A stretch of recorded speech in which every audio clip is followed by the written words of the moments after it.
Floating. Floating. Floating. Floating. Left turn. Out. Forward. Out. Detail. Halt. Tiller detail. Left. Base.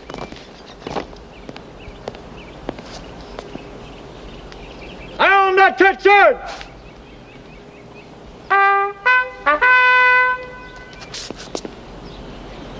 Platoon! Attend! Hunt!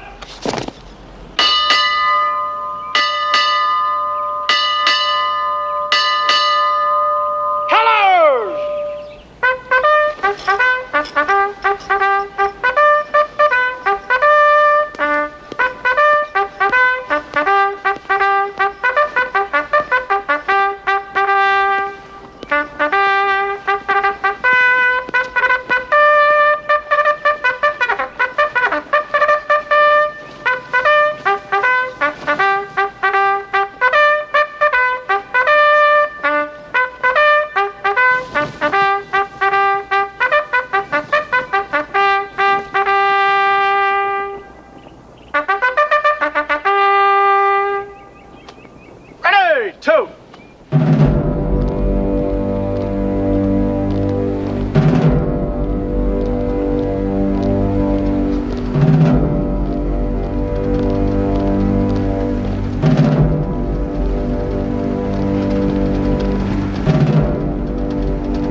The Japanese sneak attack on Pearl Harbor on the morning of December 7th, 1941, struck a blow at the United States that will never be forgotten. 2,337 American servicemen dead, 1,153 wounded, 183 airplanes destroyed without leaving the ground, sunk or indefinitely out of action. 3 light cruisers, 3 destroyers, and 8 battleships. The California, the Oklahoma, the Maryland, the West Virginia, the Nevada, the Pennsylvania, the Tennessee, and the Arizona. The new odds, 11 Japanese aircraft carriers, to the United States 3. 10 combat-ready Japanese battleships, to the United States none. Superior numbers of Japanese combat aircraft, and enemy-controlled seas, from the Japanese home waters to the very approaches of Australia itself.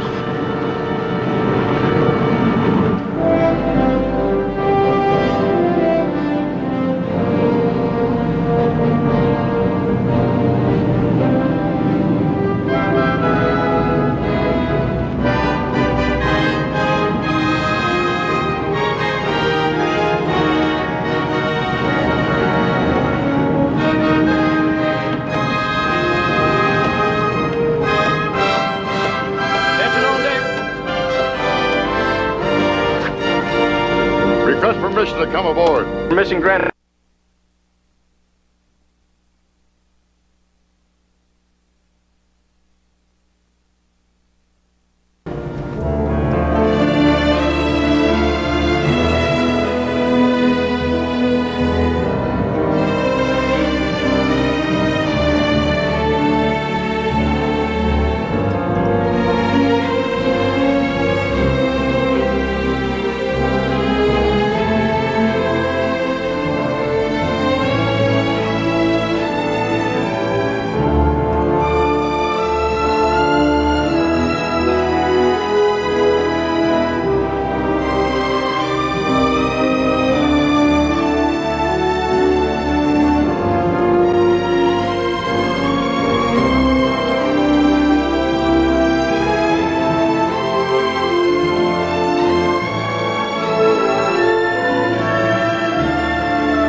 You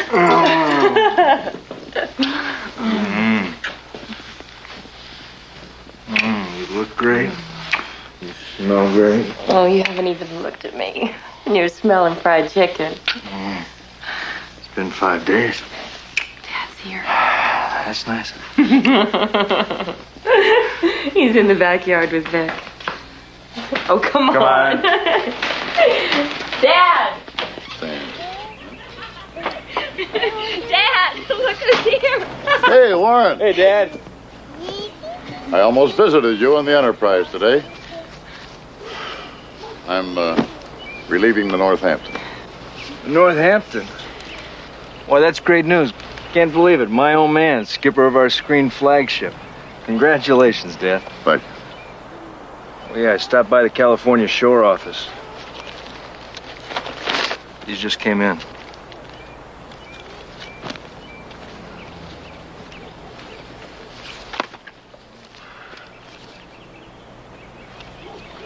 Okay, lunch in half an hour, ma'am. Come on, Sprout. Let's clean you up for lunch. I'll ride down the hill with you later.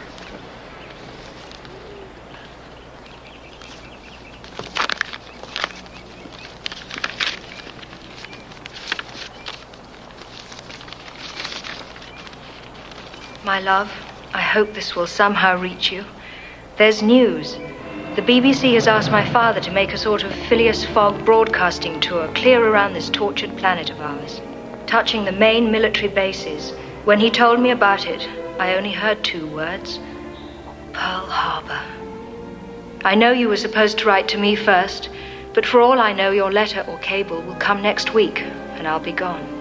If so, I hope it is a love letter, not a dismissal, which is what I half fear and expect. You're so utterly devoted to your wife. The weather in London is unspeakable, and so is the war news. But for me, to be quite honest, the only news that counts, and it's glorious, is that suddenly there's a chance to see you again. Now, crossed fingers, here I come. Love, Pam.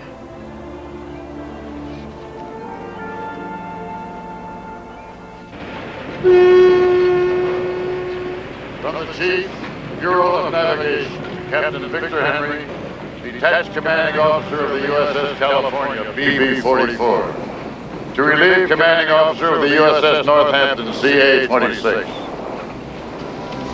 I relieve you, sir. I stand relieved, sir. Congratulations. Commander Grigg, all ships' standing orders remain in force. Dismiss the crew from quarters. Aye, aye, sir. Crew! Dismissed!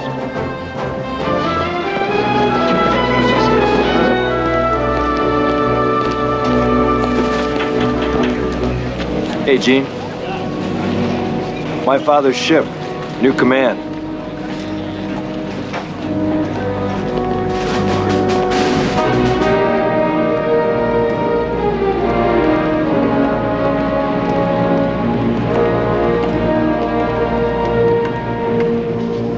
Right 5 degrees rudder, all ahead 2/3. Right, 5 degrees rudder, aye, sir. All ahead 2/3, aye, sir. Sir, rudder's right, 5 degrees. Engines answer ahead 2/3, sir.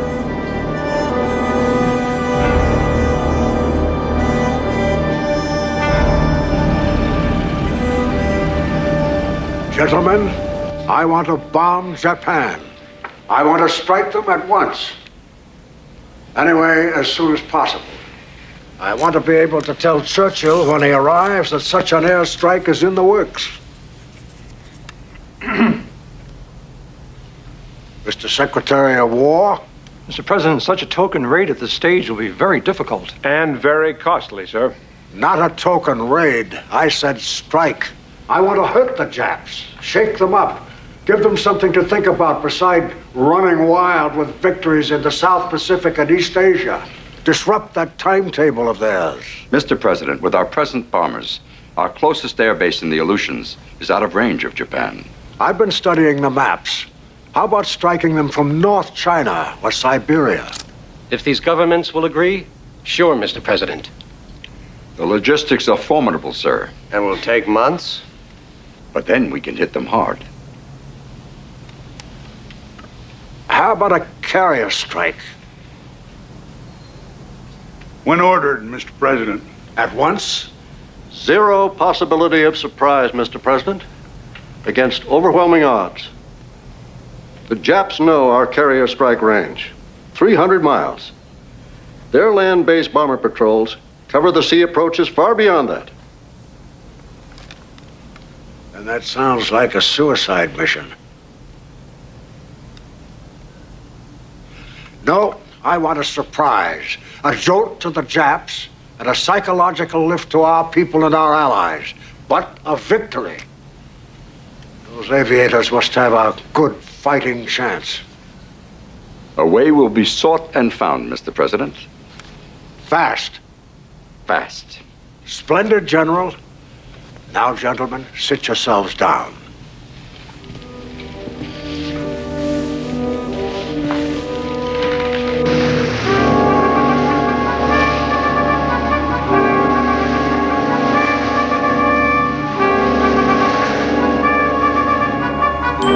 So, gentlemen, the word from headquarters for War Patrol number 1 is that a mess of big transports have already left the Jap home islands for the Philippines. Escorted by battleships, carriers, cruisers, and God knows what else for an invasion of Luzon. They'll probably hit the beaches at Lingayen Gulf and from there try to march to Manila. So it looks like Christmas on patrol for the Devilfish and most of the squadron. As you know, Guam and Wake look to be goners. Probably be operational Jap air bases within a week. So our line is cut, and we will be patrolling in waters totally controlled by the enemy. Our mission is to harass, and if we can, prevent the landing of the main Japanese expeditionary force. It goes without saying enemy destroyers will be as thick as fleas on a dog's back. Questions? Yes, sir. Are we authorized to sink unarmed merchantmen and tankers? Okay, Mr. Exec, here are our orders on that point. On December 8th, this force received the following fleet order from Commander-in-Chief, Pacific Fleet. Execute unrestricted. Repeat, unrestricted warfare against Japan. The Devilfish will govern herself accordingly. Anything we sight, we sink, without warning. Gentlemen, the Japs attacked Pearl Harbor without warning in the middle of peace talks. We didn't throw away the rules of civilized warfare. They did. This isn't the war we trained for, but it's sure as hell the war we've got. Any further questions? Prepare all departments for war patrol underway for Lingayen Gulf, 17 December. That's it.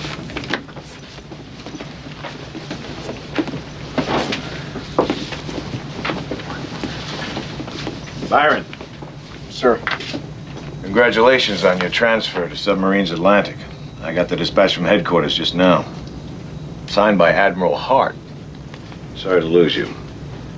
When can you detach me, sir? Well, not till after this patrol. You're needed.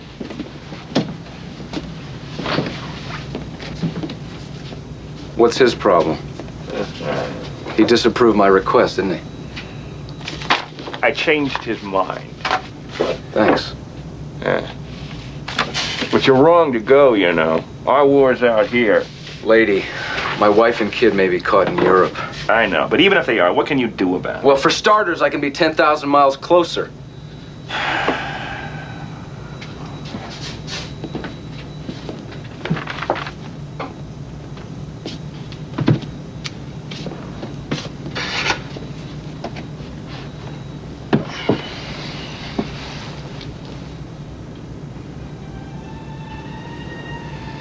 Just a little while longer, baby.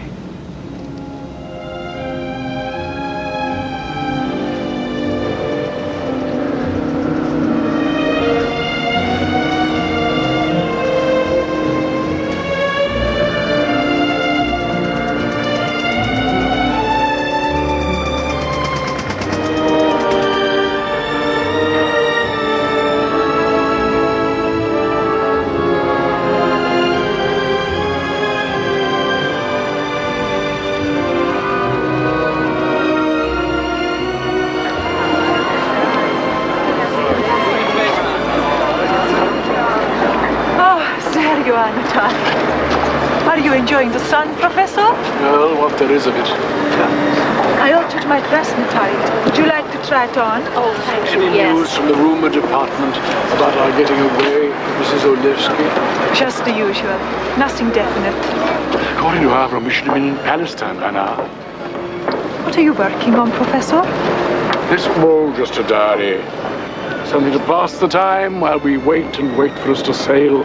Oh, I had hoped it was a new book. It is a new book, Sarah. Aaron intends to coin this flight of ours into publishable copy on faith, war, the human predicament, and whatnot. Well, you can make what jokes you like, Natalie. When a Jew's journey comes up as the head of the Book of the Month selection, well, then something will have been gained by all this discombobulation. Just keep an eye out for Lewis, Aaron, while I go with Sarah. Yes, of course.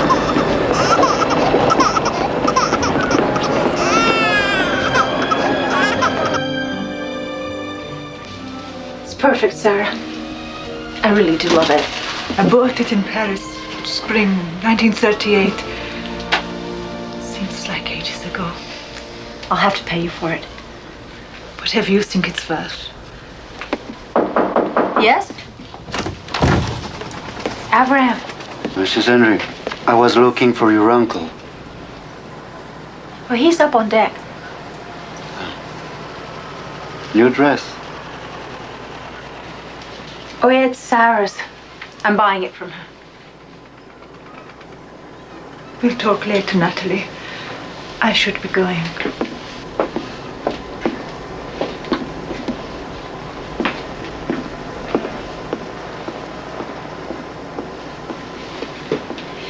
She needs the money for her family. And I started to loathe that everlasting prom wool dress of mine, and I mean truly loathe it. Good choice. You look very pretty in it. Thank you. Well, what did you want Aaron for? In Rome, Mrs. Henry, did Dr. Jastrow know anybody at the German embassy? German embassy? I don't know. Why? Werner Beck. Why, yes, I did know of Werner Beck years ago. What about him? I have a message that is coming from Rome and is bringing with him your manuscript, the Arch of Constantine. How could that be? I left the manuscript in my hotel room when we fled. I never hoped. Who is he, Aaron? If he's the same Werner Beck, he was a student in my last graduate seminar at Yale. One of the good German students, a demon for work. I've not seen or heard from him since. But what is he doing with my manuscript? And how has he managed to track us here? It all seems rather ominous, doesn't it? I don't know, but when he arrives, if we deny you're here, the Ovra will come on board to search.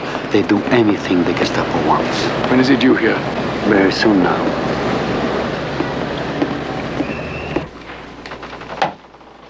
Then you do remember me, Professor Jastrow? Well, of course, Werner Beck.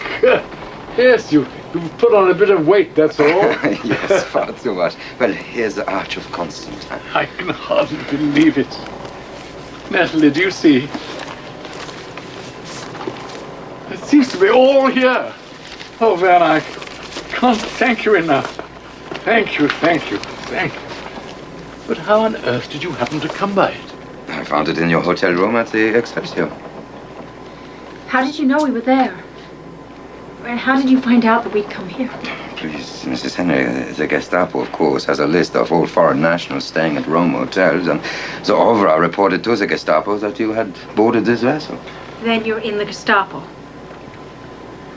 No, Mrs. Henry, I am a foreign ministry officer. Please, allay your fears. Yeah, I took the liberty of reading the work. Compared with a Jew's Jesus, it is a great advance. It is your finest achievement. How kind of you to say so, Werner. As for you, your English has improved considerably. Remember the trouble we had at your orals? Indeed, I do. You saved my career. Oh, hardly so.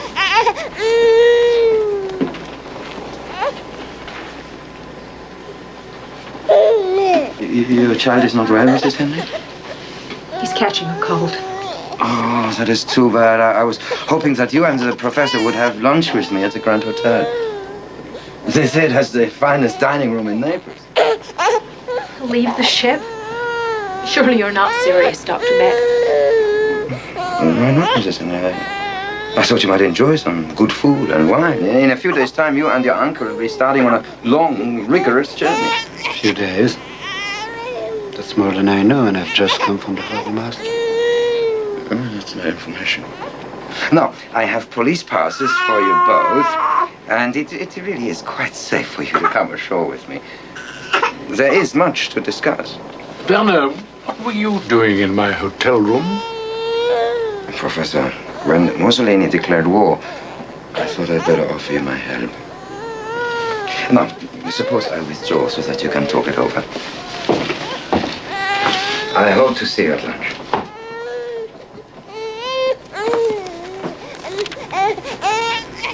You're not seriously thinking of going, are you, Aaron?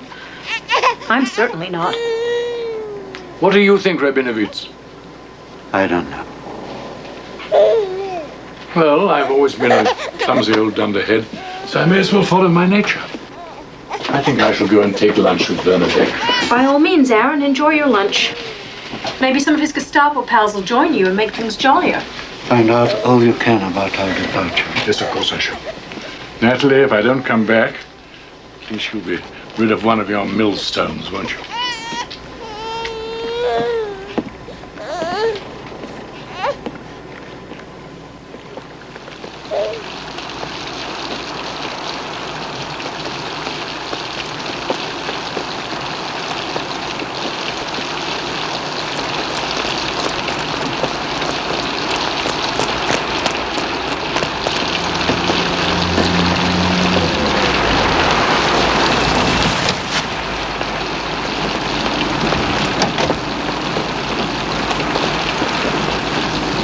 Sorry, you couldn't join us. It was a marvelous lunch, Mrs. Henry. Professor, I'll be hearing from you soon. I hope the little baby is feeling better, Mrs. Henry. Auf Wiedersehen.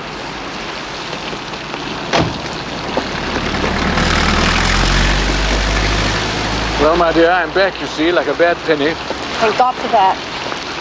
We must speak to Rabinovitz. Sure you don't want to nap first? No, I'm not feeling sleepy.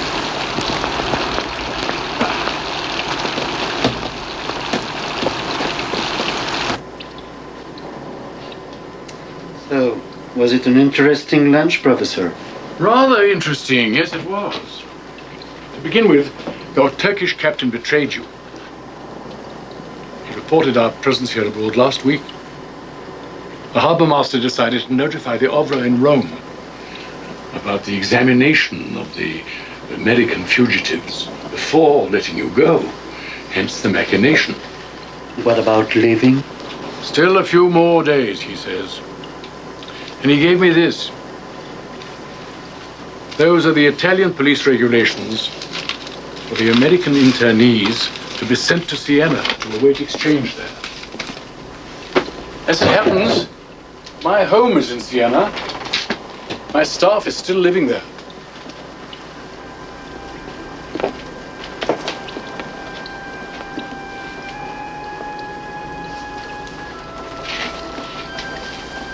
So,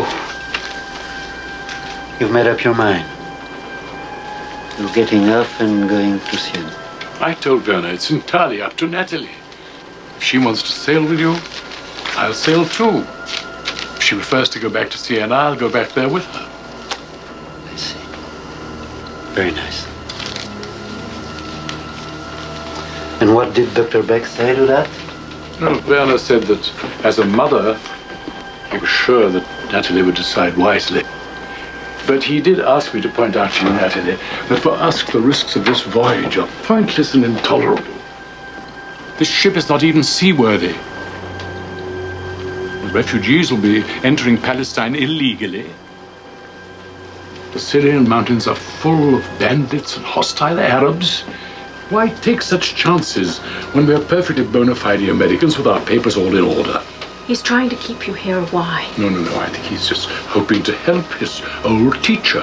God in heaven, Aaron, will you ever show a trace of common sense? The man's a high-placed Nazi. What makes you willing to accept a word he says? He's not a Nazi. He's a professional diplomat.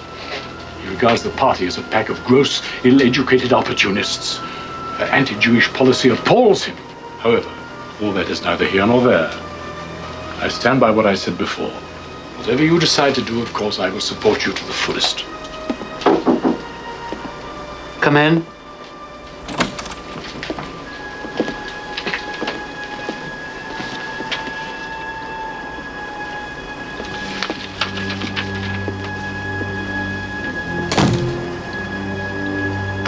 We'll talk later. I have to fuel and provision the ship. What is it? The harbor master has cleared us to leave. You'll have to decide, Mrs. Henry.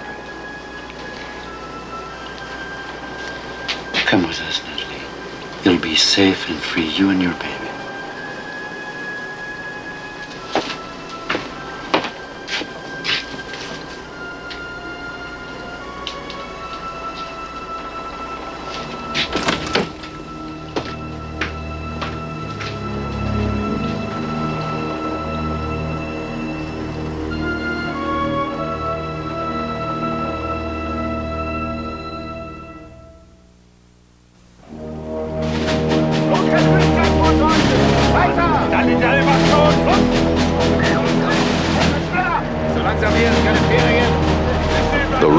Battlefields of the Ukraine, where the hordes of Soviet prisoners of war swept up in the German November drive on Moscow, is a long and bitter one.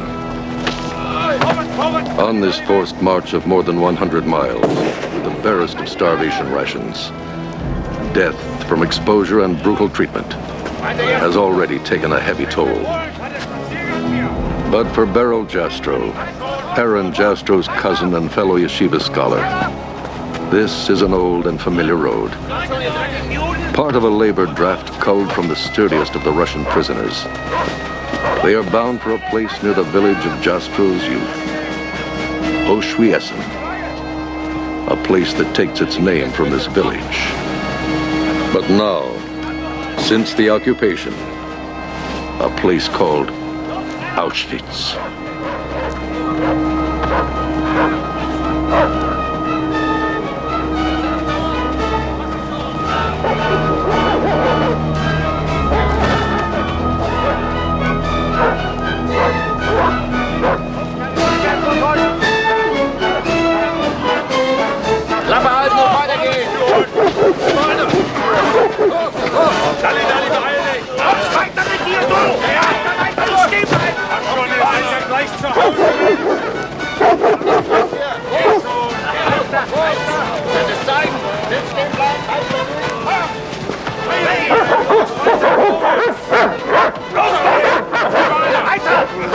Zusammenbleiben, ihr dummen Hunde! Warte mal ein bisschen, bist ja gleich da. Los, bleib du! Los, daher bleiben! Holen Sie mich aus hier! Vorwärts! Los, du verdammter Ball! Beine! Los, schneller! Weitergehen! Alle mal durch, Beine! Beine machen hier! Los, vorwärts! Nicht mehr! Schildklar! Los, weiter, nicht reden! Weiter! Und weit! Machen Sie schon! Los! How many were there at the start of the march? More than 10,000. And perhaps you would like to tell me how I'm to build barracks for 100,000 prisoners with what's left. They are nothing but walking corpses. They're all good specimens, too. Yes. 1 out of 10. Maybe 1 out of 20. Besides, I have to use up 900 straight off. SS Major Rudolf Franz Ferdinand Hess, Commandant, KL Auschwitz. SS Lieutenant General Heinz Kammler. A doctor of engineering, Kammler is in charge of the all-powerful SS Works Division. Primary responsibility, all concentration camp construction in the Reich. Highest priority, expansion of the Auschwitz interest area into an industrial and slave labor complex of unprecedented magnitude. Gruppenführer, may I speak my mind? By all means. For 18 months now, I've put my heart and soul to building this new camp. The point is, what does Reichsführer Himmler really want of me? Maximum production of war material or maximum elimination of the nation's enemies? I'm a soldier, Gruppenführer. I will do either job, but I cannot do both at the same time. But why do you suppose you were chosen, Hess? The Reichsführer knows you are a man who can accomplish the impossible. And he will see to it that you are richly rewarded. Of that, I assure you. Thank you. But what will you be using for the special test?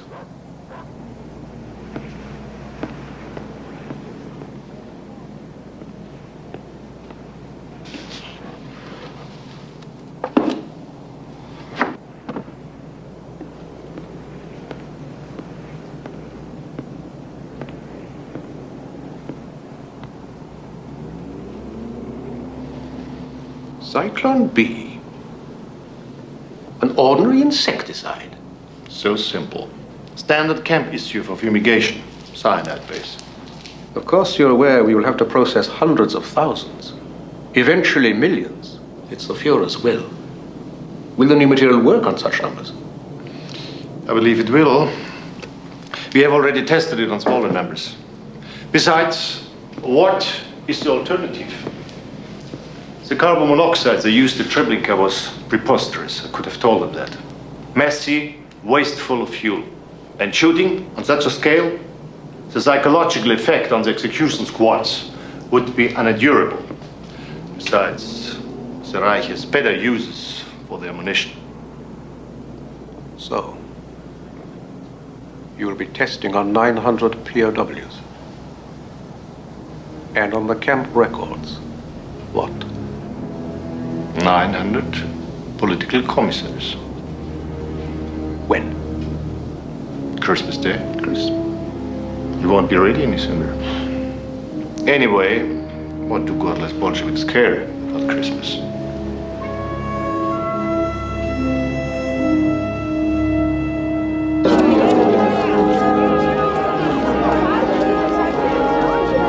Arriving track 2, train number 4, from New York.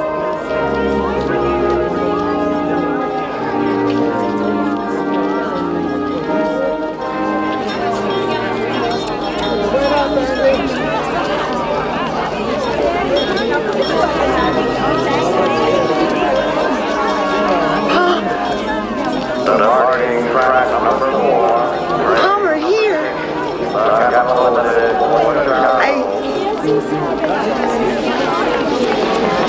Rhoda. Palmer, you should have your overcoat on. It's Arctic outside. Well, I put on long johns in Chicago. Long johns? Shades President McKinley. So how was the trip? Fine, it was wonderful. Now, what is this awful hush-hush thing you're working on? Oh, good Lord, Palmer, you're getting as bad as pug. Can't you tell me anything? Well, I can tell you only that if we get it first, we win the war. And if Hitler gets it first, he wins the world. Well, good heavens, who's going to get it first? As of now, Hitler, hands down. Kid, look at this, Rhoda. Christmas. Got the country half paralyzed. I'm beginning to wonder if anyone remembers there's a war on.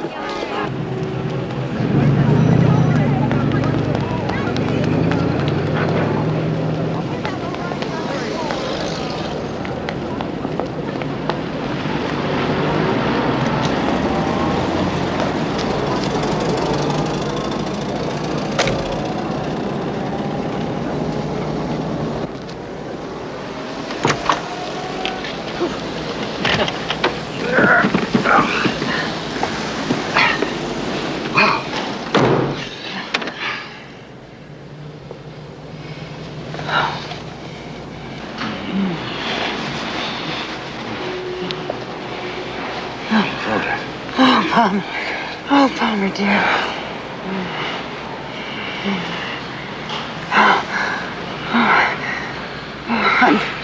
I'm afraid I have some bad news, Tom.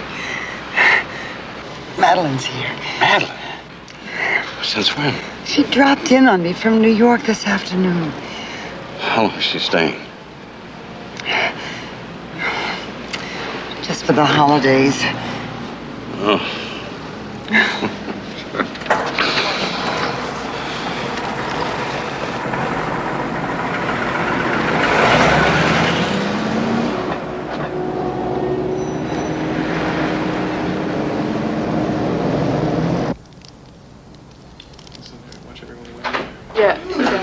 Freeze!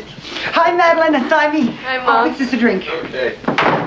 Well, Madeline, how nice to see you again. Simon, this is Dr. Palmer Kirby. He's a good friend of Dad's. Lieutenant Anderson. Hey, Lieutenant, just back from the sea? No, sir. I'm at Buord Proving Grounds. Ah. New weapons section. Oh, working on anything exciting? Not that I can talk about. Simon, you were just scaring me now about radioactive bombs blowing up the world. Pure theory, I said, Mad. Not for this war. 100 years off. Well, we'll see you later, Mom.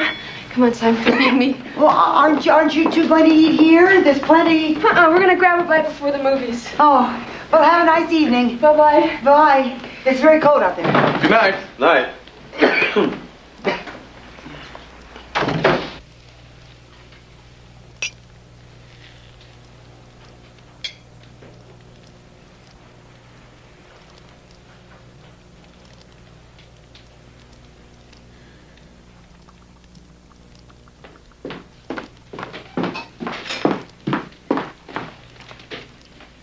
Black, right? Yes, that's right.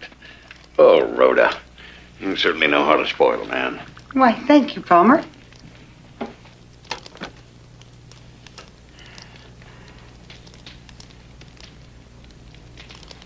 Palmer, I have something to tell you. I wrote Pug about a month ago and asked for a divorce. Now, darling, listen, you're free as air. Just remember that. I'm not sure I ever want to get married again. I am in such a terrible turmoil.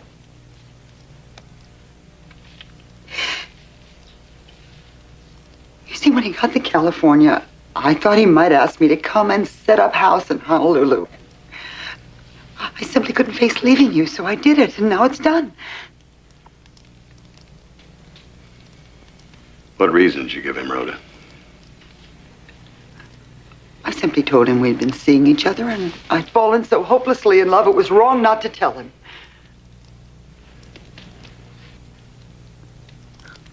Has he answered you yet? Yes. A lovely, heartbreaking letter.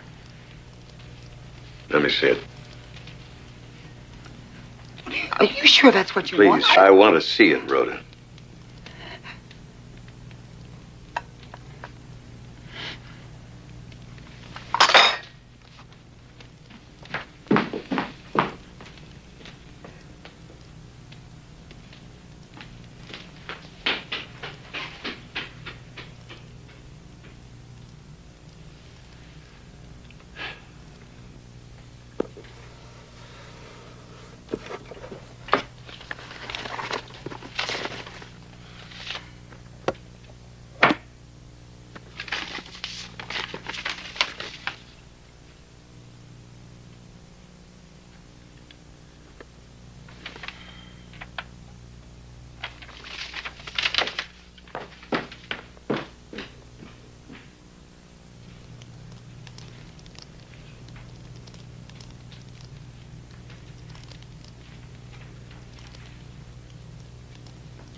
What's the matter, dear? Nothing. I still have a report to write tonight. It is awkward, isn't it? I mean, Madeline being here and all. Palmer.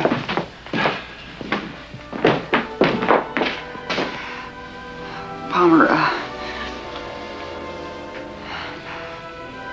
Palmer, take me to your apartment. Is that what you really want? Oh, what do you think, you fool? Don't you? Dearest Pug, I cried when I read your offer to forget my letter and go on as before. It's almost too generous to accept, and we both ought to take time to think about it. That you would be willing to forgive me is almost inconceivable to anyone who doesn't know you as I do. Believe me, I have never respected and loved you more or been more proud than when I read your letter. Oh, my dear. Our whole world seems to be coming apart. You're a rock. I'm not.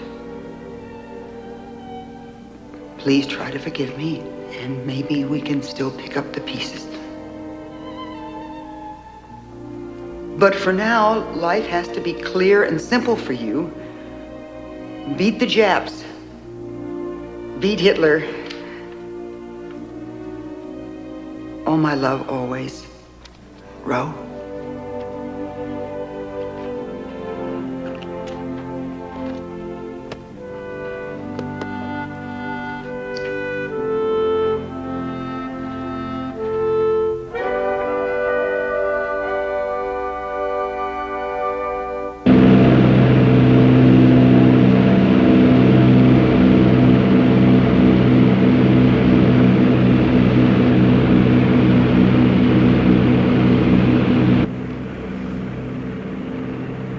Pamela, can't you ever get anything right?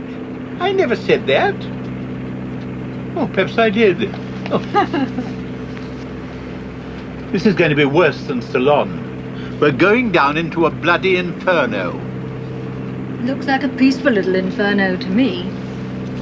Where are the vast fortress walls, the masses of cannon, the swarms of Spitfires and Hurricanes? That doesn't show naturally.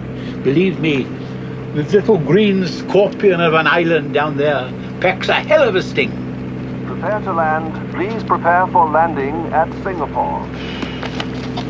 Oh, I look as if I've been digging a ditch. So Philip Rule is meeting us. Oh, swine cabled me in Ceylon. Damn able correspondent, Philip. Talkie, I finished with him long ago.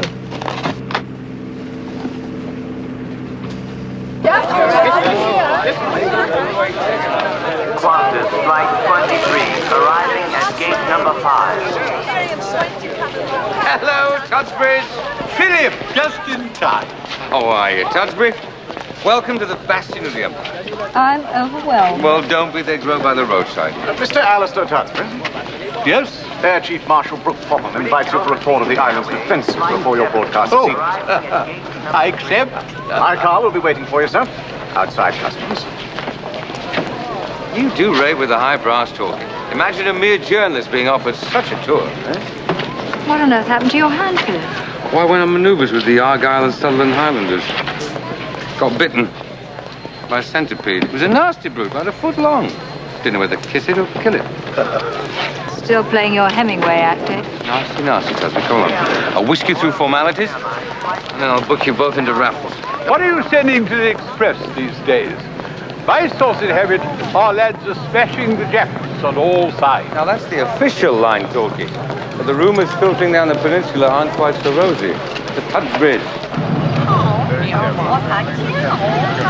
Looks peaceful. This is the residential section. We are east of Suez. Where are the British, Phil? Oh, you'll meet them tonight at the Tanglin Club. Governor's reception for whites only. Governor's reception? For the celebrated Alistair Tudsbury. You get a chance to meet all the calcified pucker Saabs who are responsible for sweating and oppressing 500 million Asiatics. In the name of God and the British Empire. So, Tudsy, tell me about this U.S. naval captain, Victor Henry. Who's that? Oh, come. People talk, especially in the Moscow press corps. You and this Yank lovers? None of your bloody business. And as long as we're on the subject, how's the little wife? God knows. Last I heard, she was working in a factory outside Moscow making tank turrets out of borscht or some bloody thing. The idea of you married, and to a Russian ballerina. Well, I must say, you always were full of surprises. Tell you the truth, it was the only way into her knickers. Beautiful girl, Tudsbury. But prim as an Anglican bishop's wife. And a Yank, Tudsy. And, I hear, over 50. You must tell me, what's the appeal? Among other qualities, Phil, he's as little like you as anyone could possibly imagine. He's decent to the bone. Ah, the charm of novelty.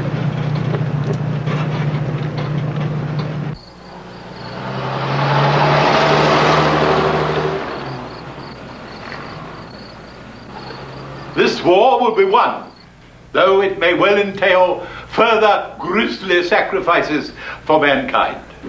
But after what I have seen today, thanks to the generous cooperation of Air Chief Marshal Brooke Popham, this is what I'm going to say tonight when I broadcast to England, the Empire, and the world. Fortress Singapore is ready.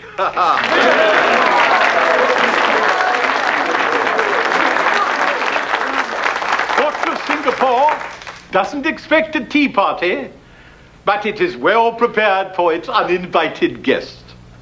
Let the rest of the world be assured the Japanese will not enjoy, if they ever get near enough to taste it, the bitter brew that awaits them at Fortress Singapore.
Morning, Byron.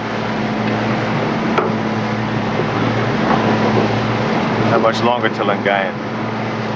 I'm taking her down, lady. Pull the plug as soon as we're below. Aye, sir. Clear the bridge! Clear the bridge! Let's get Dive! Let's move it! Dive!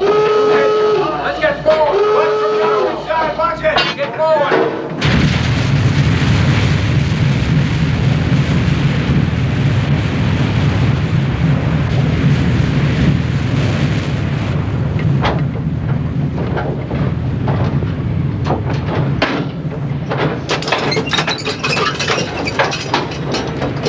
Green board.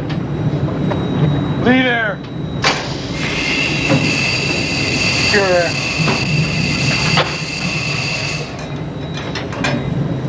Green board. Pressure in the boat. Very well. Make a depth 125 feet. Let me know when you got a trim, Boo. 125. 125 aye.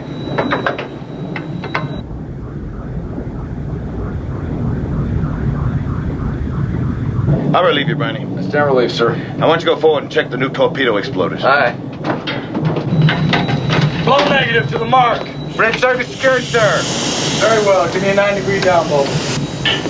Line it up.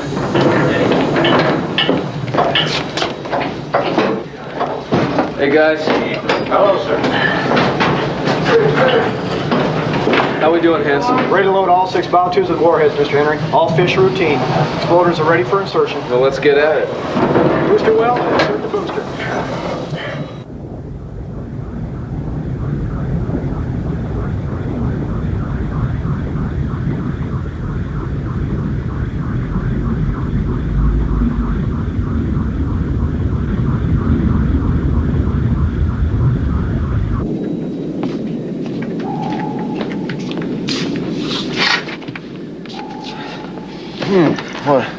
second party to the conning tower, Mr. Henry. What's going on? The captain wants you to take the dive so that Mr. Turkel can man the TDC. We're in silent running. We have a contact? You damn right. There's screw noises all over this ocean. We're inside Lingayen.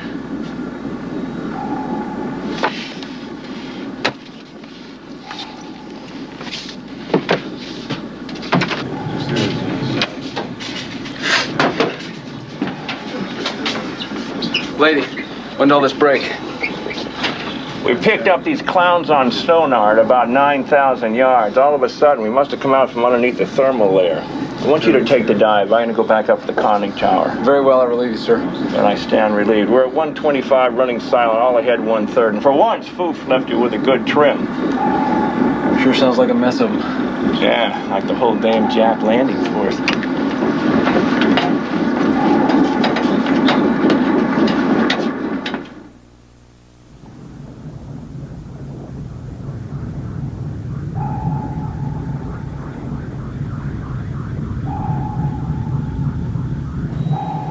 Now, Brownie, listen carefully. I'm going to raise #1 periscope all the way. I want you to come to exactly 66 feet and level off. And then another foot and level off. Just the way we did on that last practice run on the Litchfield. Nice and easy. You know. Aye, sir. Make it up 6 feet. Zero bubble.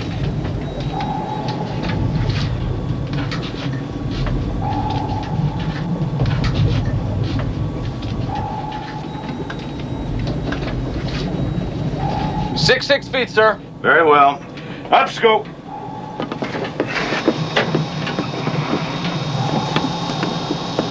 Make it up 5 feet.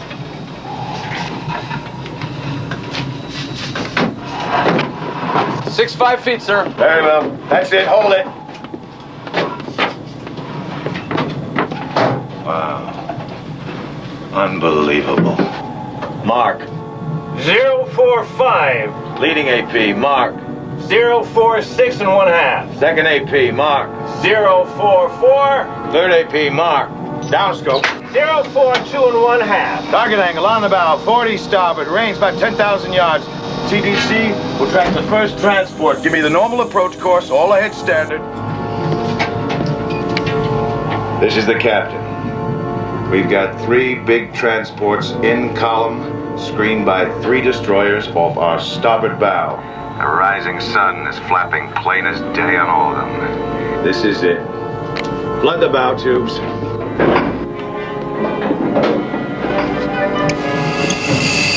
All tubes flooded, sir. Very well. They're still beyond torpedo range, Captain. They are now, but they're zigzagging, and when they zig back, they will be in range. All ahead, 1/3. Answering all ahead 1/3.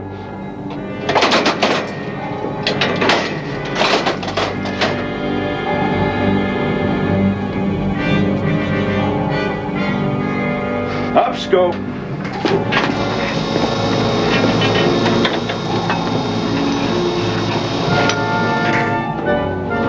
Okay.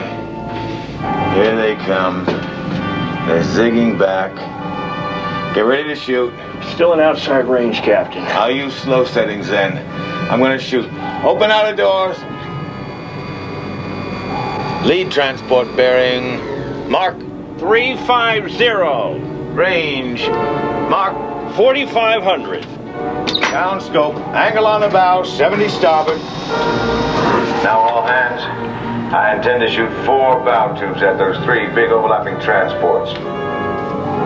Set depth 30 feet, all tubes. Acknowledged, sir. Very well. Up scope.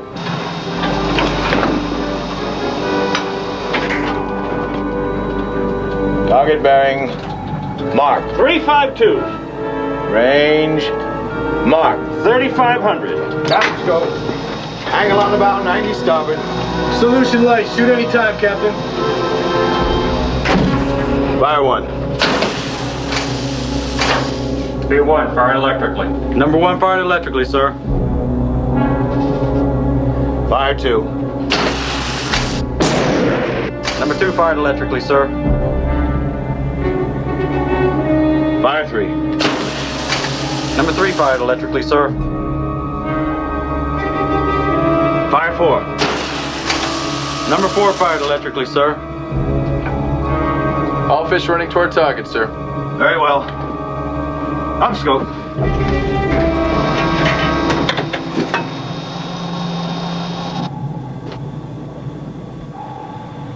All wakes running hot, straight, normal.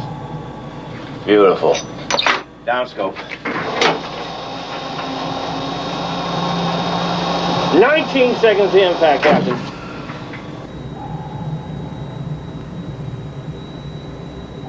$15, 14. No, it has to be. Up scope.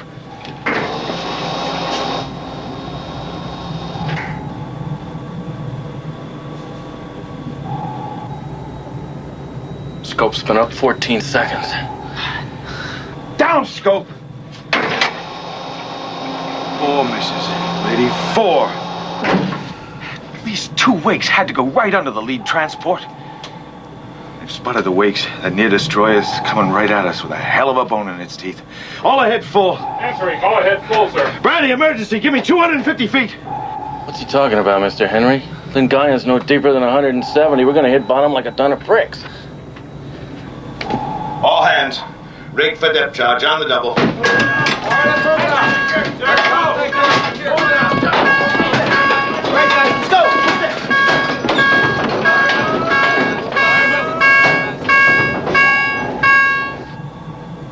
On that dive order, Captain, I think you mean 150 feet.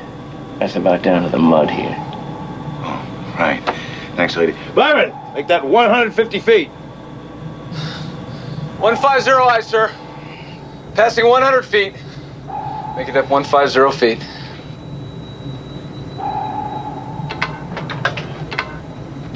Blow negative to 4,000.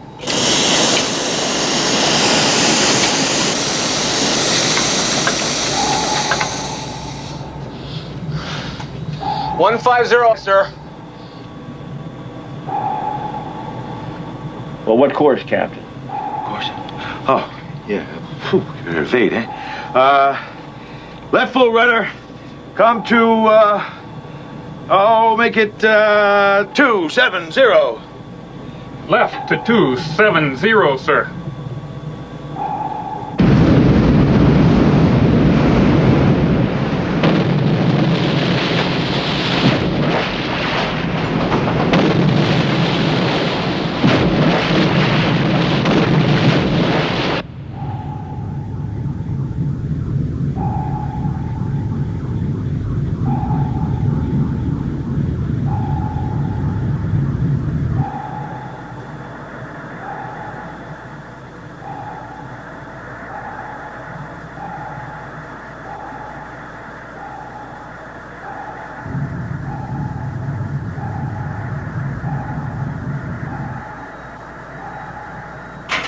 Depth charge arming.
take her up to 55 feet, sparkling! 5 feet high, sir.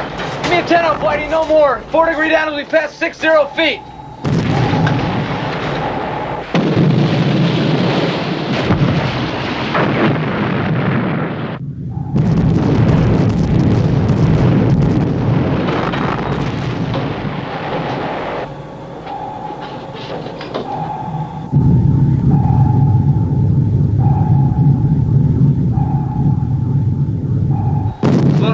Seas, 800 pounds.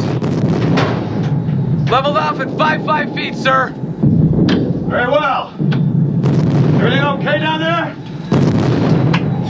Seems to be, sir.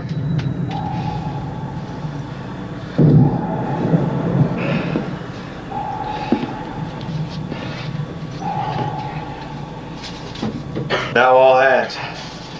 We seem to give him the slip for now. Congratulations on bringing the Devilfish through her first enemy attack. Make depth 65 feet. Lady, Boo, let's look at the chart. Lady, what do you think? Well, I'd say he's heading for the beach. You know, why is that? Because he probably knows that we're still trying for the landing area. Well, if you're right, that's just great. Because we're heading for the entrance. The entrance? Of course. The whole landing area will be on full submarine alert now, lady. We can't accomplish anything here. But up at the entrance, we might find some fat pickings.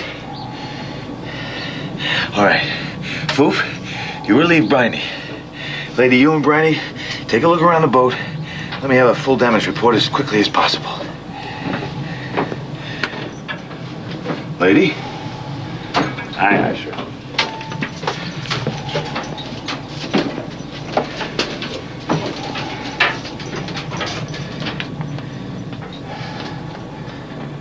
No. You tell me why he's not going after those transports. Brandy, whole man knows what he's doing. He does. Yes. You heard him say that our torpedo attack put the landing force on full sub alert. Lady, the landing force has to be on full sub alert anyway. You know that. We're still little with 20 fish, and he's running. What the hell are we out here for?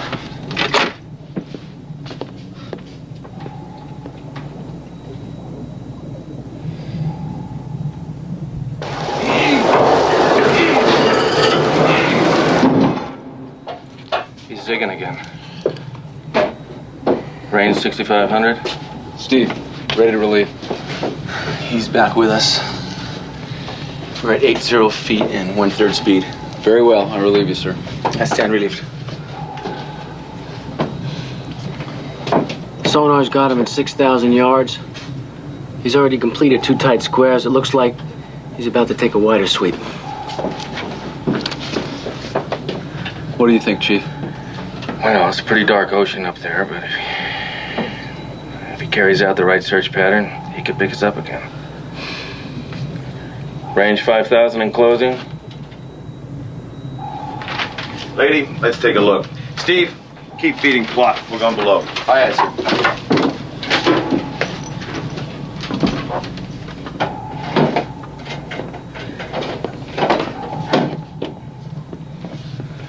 He's right there, sir, and he's making another turn. Well, maybe we should change course, Captain. Come right. Negative. We're continuing towards the entrance, where the pickings are. Hold course, speed, and depth. He may not pick up an echo at all. The Litchfield didn't, passing us at 3,000 when we were at the bottom. Well, why don't we at least pop the scope up? Maybe the weather's lousy topside, and we could surface and run the hell out of here with our diesels at 21 knots.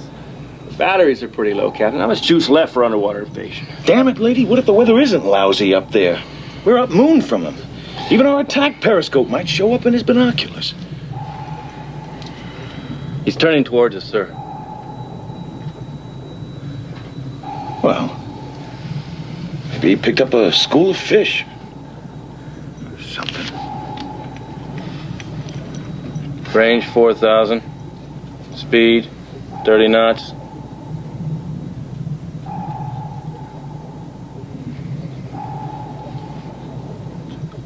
Range 3,500. Collision course, Captain. Rig for depth charge. Rig for silent running. Emergency, give me 100 feet. Make it up 100 feet. All ahead full. Flood negative. Retract the sonar heads. I'm going to the bottom. You're bottoming. That's the way I shook off the Litchfield, remember? His sonar couldn't screen out the bottom return. We're in extremis. It's our best chance. Give me a thermometer reading. Have all hands prepare to bottom. Right! Full rudder!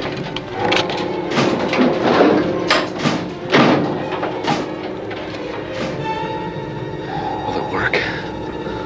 Well, it depends. On what? How good the Jap sonar is.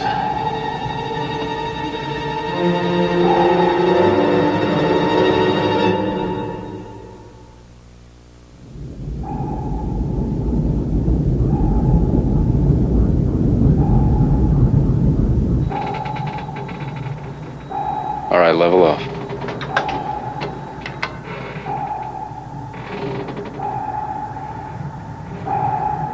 All stop. Answering, all stop.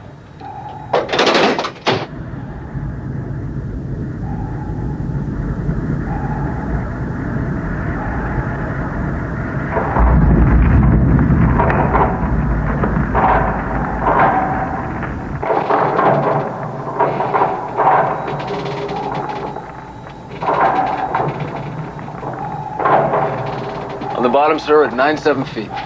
Very well. Shut down everything but topside sonar.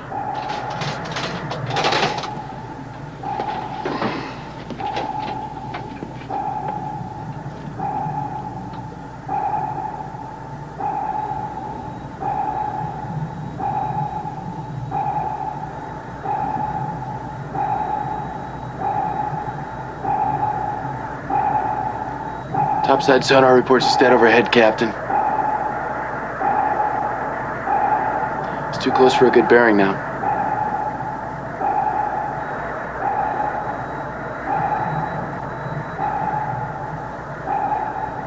My God, it's working.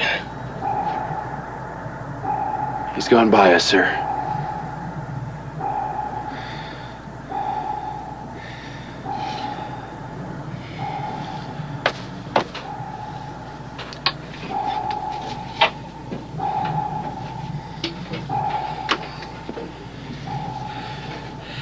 How are we on air?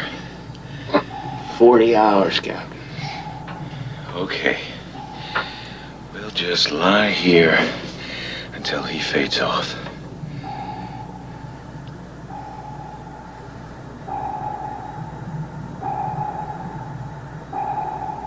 He's coming back, Mr. Henry. He's coming back, sir. Nothing to worry about.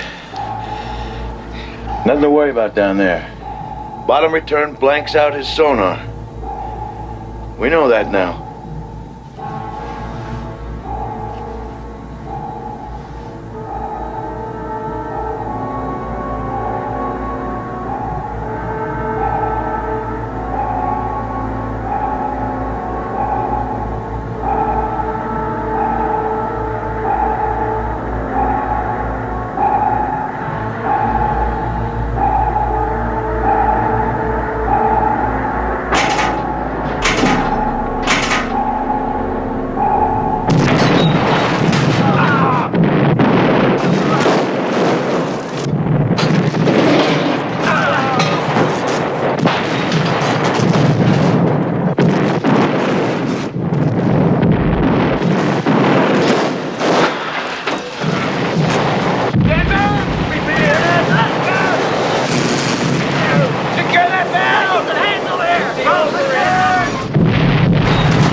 Mr. Astor.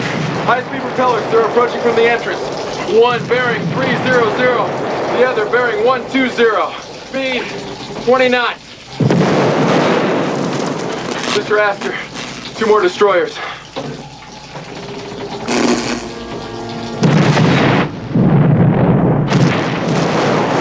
Periscope depth, Ronnie, but be ready to flood negative and get me down fast. 6-5 eyes, sir. Make it up 6-5 feet. Flow negative the mark. 10 up bubble.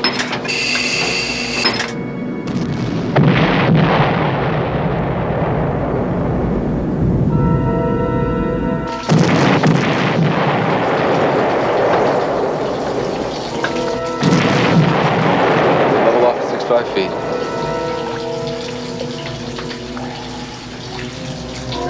Leveling off at 6-5 feet, sir. Let's go.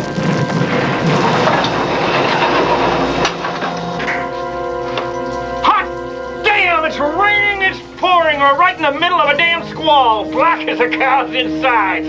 Prepare to surface 4 main engines. Prepare to surface 4 main engines. Tell maneuvering room to stand by to make 21 knots. Ready to surface, sir. Surface, surface, surface. Blow bell buoyancy, blow main bells.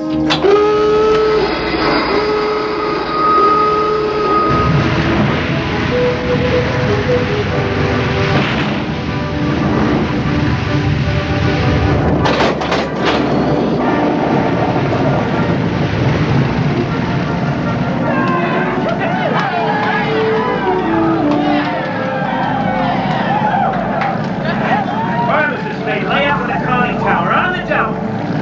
Righty, come up here a minute.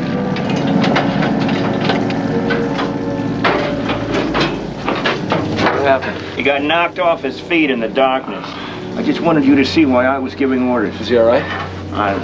Doc, come here, have a look at him. All right, sir. What do you think? Anyone else get hurt? Okay, guys, listen up. Sonar reports that the destroyers are rapidly opening the range, and it looks like we've shaken them off. Now, I'm sure you already know that during the last barrage, the captain was badly hurt. Doc Halson says he's got a concussion, that it seems serious. Well, what it means is that the Devilfish is going to have to return to base. I know, I'm sure you guys feel as badly about this as I do, but the captain just isn't up to conducting attacks, and he can't delegate command. Well, how do we get out, lady? And when? On the surface, Foof, straight down the middle at 21 knots in approximately 40 minutes. On the surface? Yeah. I know, Billy. It's a tough one. Destroyers and sub-chasers are going to be as thick as whores on Market Street. You see, on the other hand, we've got 0 visibility topside. The entrance is 12 miles wide, and at flank speed, we can run through and get away in 15 minutes. Any comments? That's the way to go. All right, then that's that. I secured for a while to allow the crew to get a sandwich and hit the head. You mean there's a sailor on this boat who hasn't already pissed in his pants? All right, back to battle.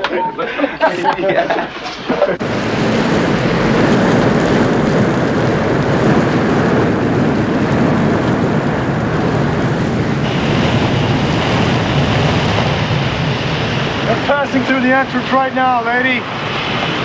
Sonar reports screw noises and echo ranging all around us, Mr. Astor. It's all patrol maneuvers. No collision courses. No sign they picked us up. Just goes to show you, ignorance is bliss. Here we are absolutely ringed by the yellow bastards, and it's like a pleasure cruise. Let's just hope we don't ram one. What's up? Oh, Brian. Close the curtain. So how do you like submarine duty so far? Listen to me carefully. There's nothing wrong with the captain except that he's absolutely scared out of his mind. What? No concussion? No. He confessed to Doc Alston, and the doc told me. I can't believe it. You just can't hack it, Briney. The doc had to put him asleep with a sedative. Does anyone else know? No. And I'm gonna back his story. The truth will come out soon enough. Meantime, we're returning to the barn with our tail between our legs, and that's poison for the crew. So if we make a contact on the way back, I'm gonna ask the captain's permission to shoot. Yeah, damn right. Foof will be my kibitzer. You'll man the TDC. Me? Lady, I've never run the TDC on patrol. Well, so what? You did a damn good job in the attack trainer. Anyway, there's nobody else.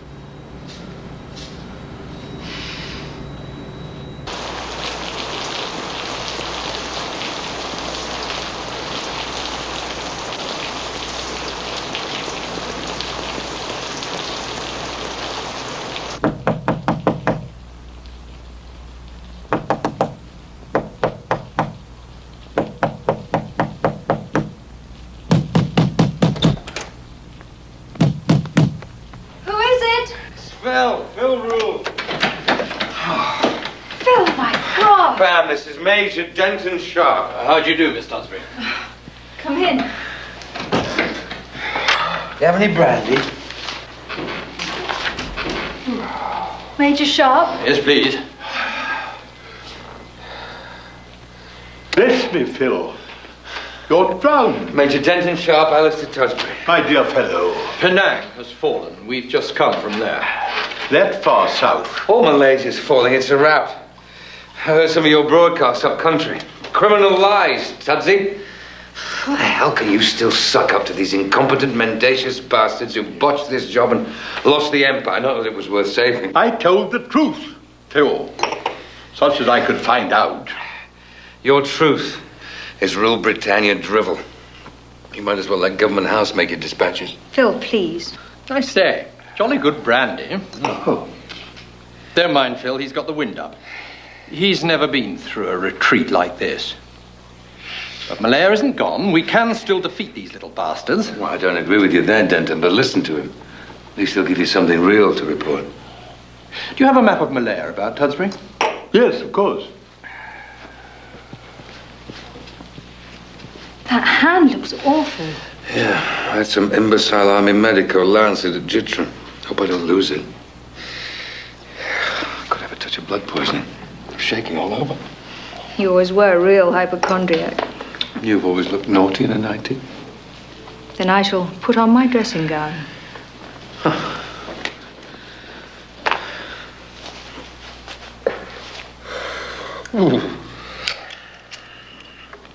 But despite the poor performance of our Asiatic troops, we've still got the edge, Tudsbury. If the top brass ever awakens from its funk. If. The trick is to use delaying tactics, to force the Nip into using up his ammunition and supplies. Meanwhile, our main forces fall back to two very strong lines.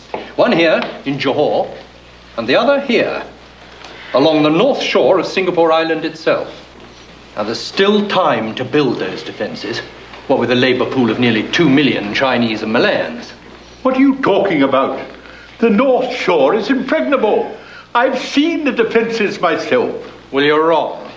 There's nothing on the north shore of this island but marsh. They probably showed you the walls of the naval base. Are you telling me that the BBC has been lied to by the highest officials of this city? Oh, my dear fellow, one uses you. Why do you suppose I'm here? I don't feel badly. Churchill himself has been lied to. There's not one man to tell him that Fortress Singapore never did exist. The empire is teetering in the balance, Tudsbury. That's not journalism. That's military fact. We can win here, but we must get cracking. Very well. If what you say is true, I've lent myself to this government's suicidal sham. I shall broadcast your story. Really? Smashing. They won't let you broadcast out of Singapore, Talkie. The government book Topham will put you behind bars before that happens. Very well, I shall go to Australia. I'll leave in the morning. Yes, that might work. You'd better stay here, dear, and keep an eye on things. Well, Philip, I thank you, and take care of that hand. I shall be listening for your broadcast up country. Don't bother to see me out. Well, you'll be in Australia then for Christmas. And I'll be here. I know. But what's to be done? The war. This story must go on the air. But what if the Japanese show up before you get back? Nonsense. You think I'd abandon you? The little beggars are still 300 miles up country. Oh, well, good. I mean, given the choice, I'd rather not be raped by platoons of slavering Orientals. Well, now that's settled. You won't mind if I stretch out here on the couch? I've got to get to a doctor with this hand in the morning. You could have Pam's bed. We should be up all the night writing this story. Draw him a hot bath, dear, and then let's get to work.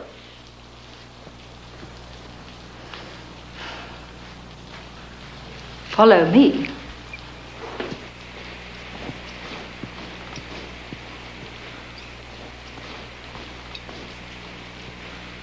Oh, yes. Oh, yes, Tudsy. I can see us being very, very cozy in here until the old gas bag gets back. Not bloody likely. All right then, Tudsbury. Now let's talk about it. Well, what finally finished us off in Paris? I mean, it all got very blurry. Was it the waitresses? Low taste, I admit, but an amiable weakness. Not the waitresses, Phil. Not even the whores. The Yale boy. Oh, yes. Young Antinous. Schoolboy lapse. Nothing to get upset about. You're hopeless. I do my best, love. But you do realize you will be alone here if those slavering whores do make a sudden breakthrough. Now, if you're feeling lonely on Christmas Eve, I'll be staying with some friends of mine in McMahon's. They'll be having a do. On that, I may take you up. Don't think I could stand to be in Singapore alone on Christmas Eve. Supposing Sharp is right, when do you think the Japanese will get through?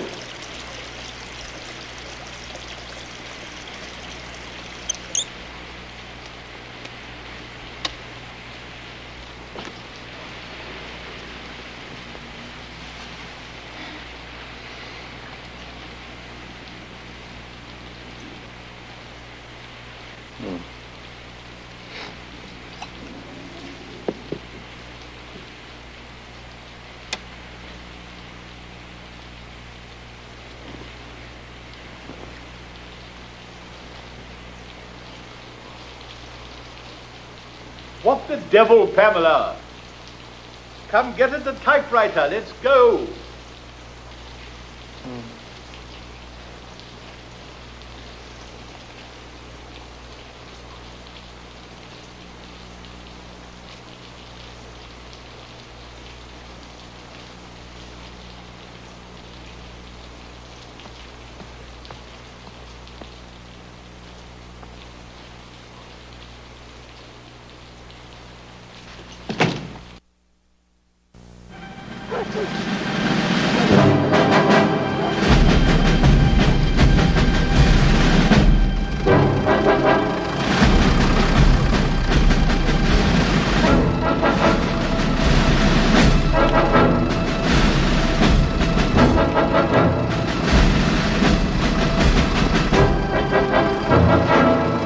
Ausfall bitte.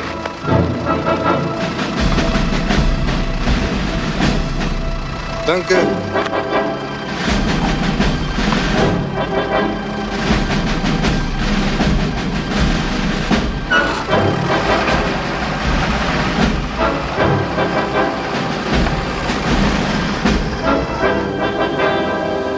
Field Marshal Walter von Brauchitsch, Commander-in-Chief of the German Army. I have already offered twice to resign. What can he do to me? Colonel General Franz Halder, Chief of the General Staff. You must not resign. I'm sick.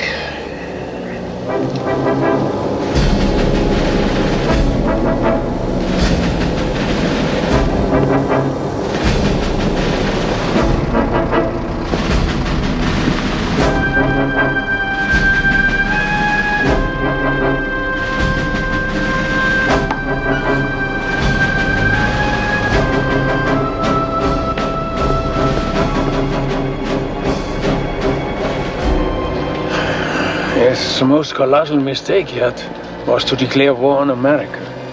Why? Why? Perhaps his treaty with the Japanese? But the Japanese attacked the United States. So there was no treaty obligation.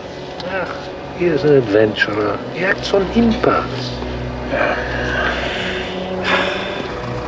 Conspiracies to depose or assassinate Hitler have existed in the army for years, hence the unprecedented security. The Führer's headquarters is built in 3 concentric rings, each protected by minefields, pillboxes, and electrified fences. The entire SS complement at this advanced headquarters has been selected with one single quality in mind: their fanatical loyalty to Adolf Hitler and the Nazi Party.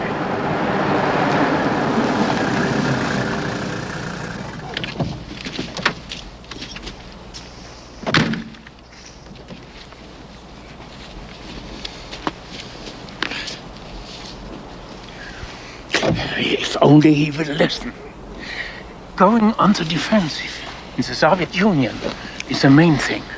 Then, in the spring, with a smashing new offensive, we may be able to win some kind of peace. Meine Herren, Ihre Sonderausweise bitte.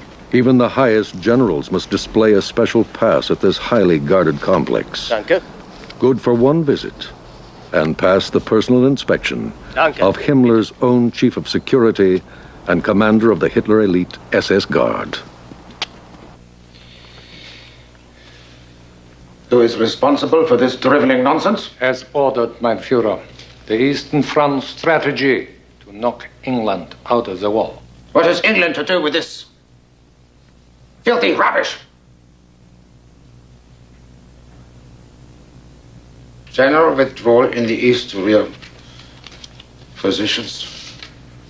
The front straightened and shortened. New front line chosen with an eye to easy quartering and simplified supply problems. Yes. You gentlemen of the officer corps, with your fonts before your names, who never dirtied your polished boots in a trench, the kind of trench I served in for 4 years. Always looking for an easy war, for simple war, while you snicker behind my back at the Bohemian corporal who knows, from bitter experience, from lying gassed in a field hospital, that war is hard. A soft, cowardly wretches beneath contempt. I repeat my request to be permitted to resign. Yes, now! Now that you have ruined my Eastern campaign, I designed it with crystal clarity. It was bound to lead to victory if you had done as you were told and driven for the Caucasus oil.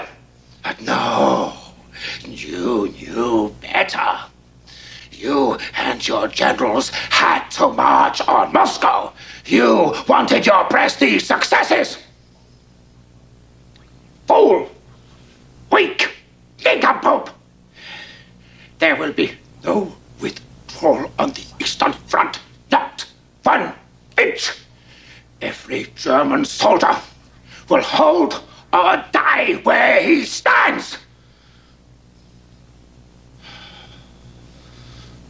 My Wehrmacht will not turn its back on the Russians and fall to pieces like Napoleon's Grand Army.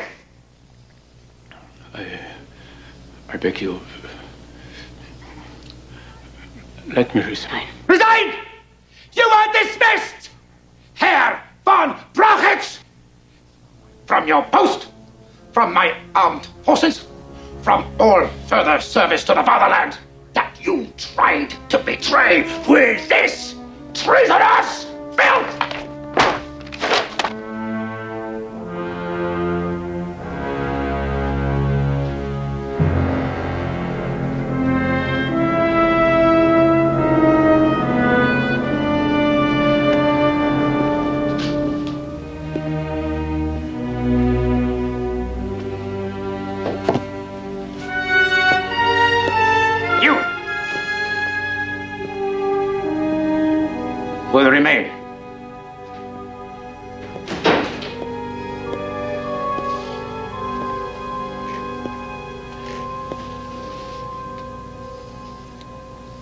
This little affair of operational command is something anyone can do. The task of the Commander-in-Chief is to educate the Army in National Socialism. I know of no general who can do it as I want it done. Therefore, I shall take over command of the Army myself. Yes, mein Führer. I shall require a Chief of Staff, of course. If you wish to resign, I will permit it. If you want to remain at your post, you may.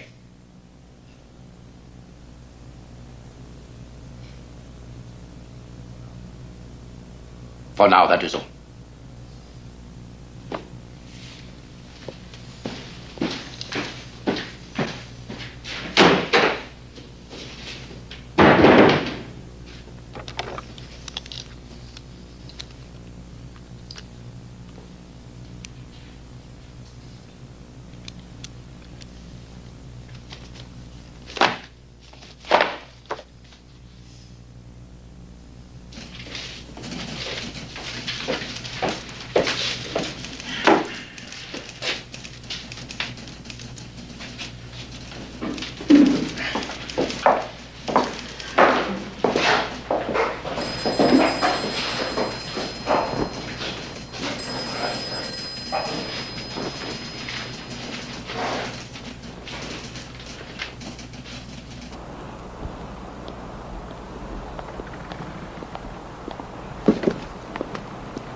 A corporal relieving a field marshal. The time may be coming to relieve the corporal. Never say it, never think it.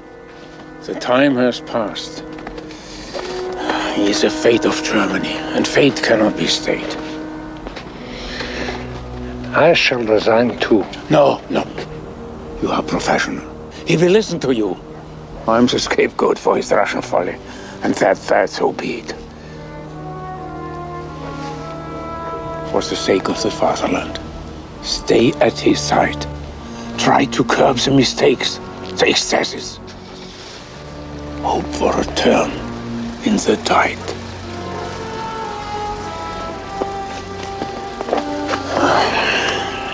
God in heaven, the horrors that are being committed. We all have blood on our hands. Yeah. The Jews. It has only begun.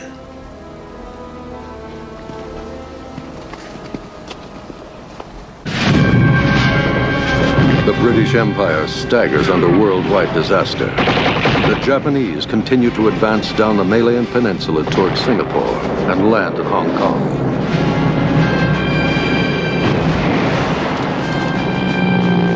The Repulse and the Prince of Wales, the pride of the Royal Navy, are sunk off the Malayan coast. 2 more British battleships go down in the Mediterranean. 4 million tons of shipping sunk in 1941 by German U-boats and Japanese submarines. Sagging beneath this weight of catastrophe, Winston Churchill, the British Prime Minister, sails for the United States for urgent meetings with President Franklin Delano Roosevelt. What about my grand strategy memorandum for the President? 25 single-spaced pages, Prime Minister. Much to digest. But I have digested it. Germany first. Correct. Japan's thrust into Southeast Asia may well spell, for us, a disaster. But America's entry into the war can make amends for all. I shall press my views on President Roosevelt with all my force. All my force. Germany first. Despite the Pearl Harbor debacle, Germany first. Winston, we have always talked softly and diplomatically with the Americans. Ah. We talked like that while we were wooing her. Now that she's in the harem, we talk to her quite differently. By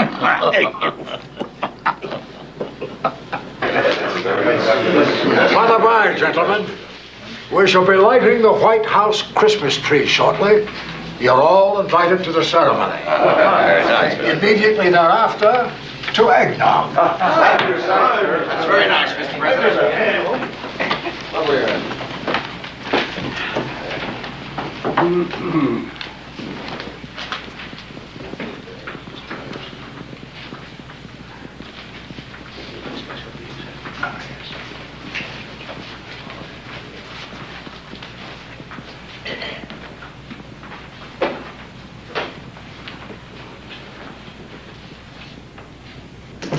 A productive meeting, Winston. Mr. President, we've discussed many great issues, but not the greatest, not yet. Mr. President, is it still to be Germany first? Here's the view of my Joint Chiefs on that. It's quite short. At American-British staff talks in February, it was agreed that Germany was the predominant member of the Axis and Europe the decisive theater. Much has happened since then. Notwithstanding Japan's entry into the war, our view remains that Germany is still the prime enemy and her defeat is the key to victory. Thank God. Once Germany is defeated, the collapse of Italy and the defeat of Japan will follow. Franklin, we shall have that evil man. I believe we shall, Winston. Come, you'll throw the switch and light the tree.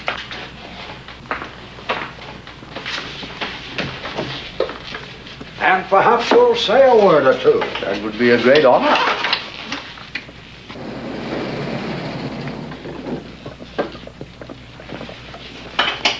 All set with your speech for Congress? I'm somewhat nervous. Not you. How will you start? Well, I shall say, I cannot help reflecting that if my father had been American and my mother English instead of the other way around, I might have got here on my own.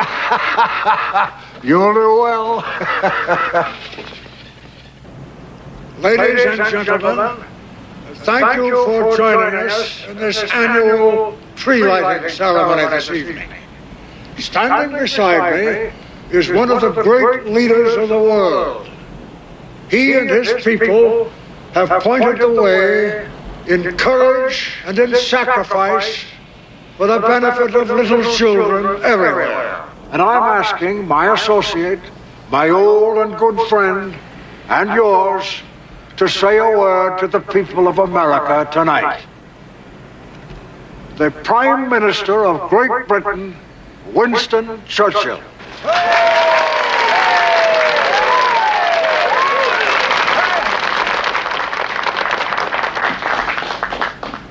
This is a strange Christmas Eve. Almost the entire world is locked in deadly struggle with the most terrible weapons science can devise. The nations advance upon each other. Yet, let the children have their night of fun and laughter ere we turn again to the stern task and the formidable years. In God's mercy, a happy Christmas to you all!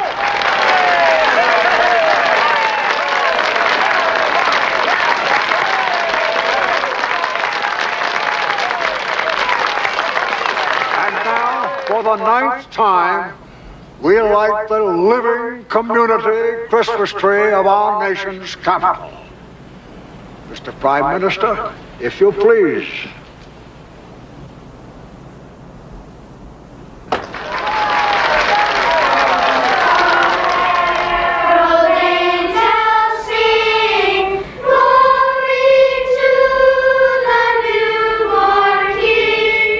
Peace on earth.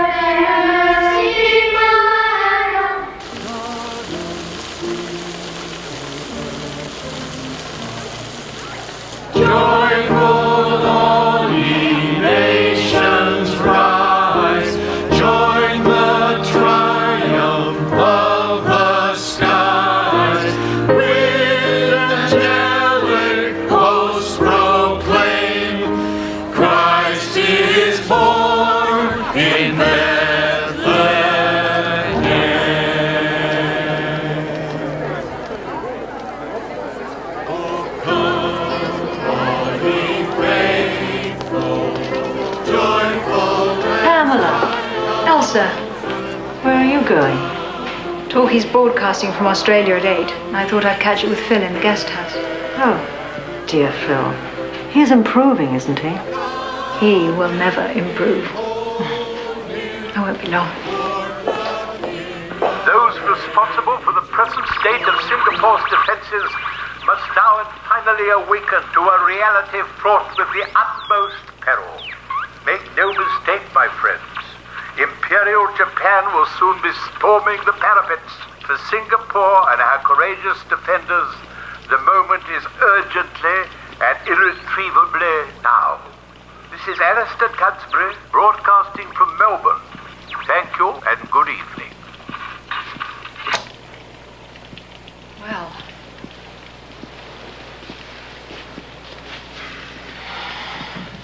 Was it worth it? Who knows? I doubt anybody will take it seriously. Not anybody that counts. It's not the kind of news they want to hear. Will Singapore fall? Oh, I fear so, darling. Up country, the men want to fight. They're trying to fight, and again the orders come. Fall back. Retreat. I've seen men cry over those orders. How am I going to get out of here? Well, you'll get out. There are vessels waiting to evacuate white women and children. You don't believe in the American rescue mission everyone's talking about? Wishful fantasy. The entire American fleet was destroyed at Pearl Harbor. No one knows what happened at Pearl Harbor. Denton Sharp knows they lost all 8 battleships. For the time being, the Americans have finished. What's the matter, Pam? Oh, you're thinking about your Yank. I'm sorry, love. Was he in a battleship? Well, Denton Sharp didn't know the extent of the casualties. Maybe he's alive. Maybe he's all right. They were sunk in shallow water. What's that? Oh, no, don't panic. That's just our resident apricot monkey. He comes and goes through the trees, harmless despite that dreadful racket. Oh, I hate Singapore. I would have hated it even in peacetime. Let the Japanese have it.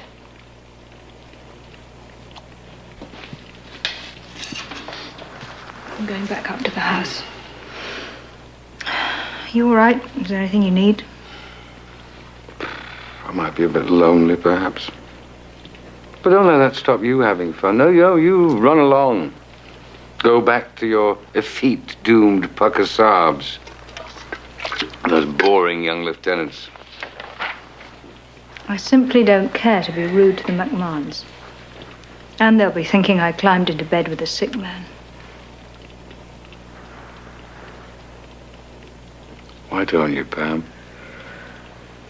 Truly, that's a charming idea. I mean, being Christmas Eve and all.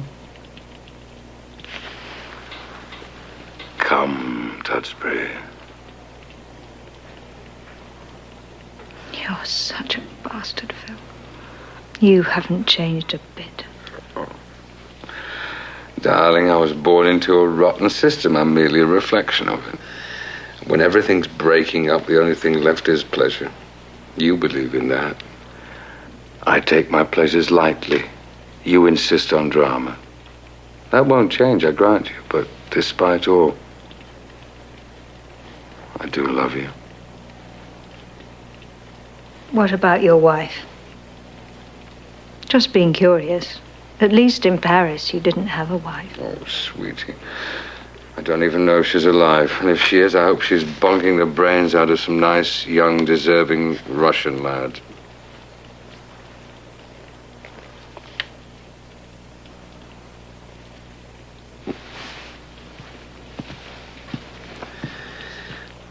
Don't forget your brolly.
Roll call.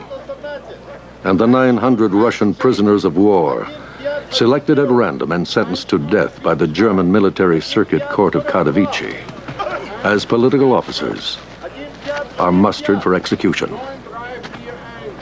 This will be the first mass gassing to utilize the deadly insecticide Zyklon B. 13317 13317 11318 11317. Die Ausgerufenen bleiben hier. Die anderen abtreten zum Arbeitskommando. Все номеры к работе, остальные остаются.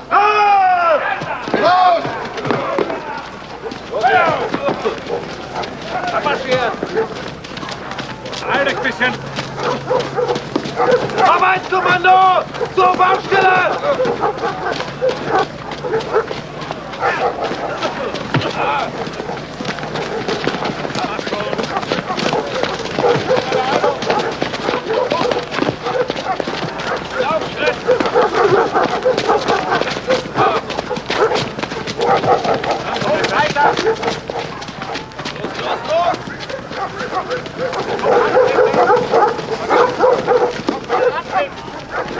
Herr Hauptsturmführer, the 900 political commissars are mustered.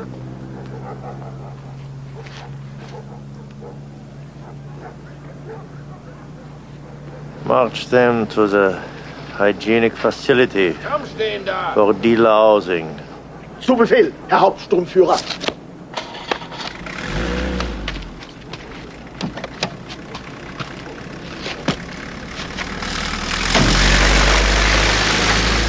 Herr Obersturmführer, this just came from Master Sergeant Klinger. All right, be quick about it.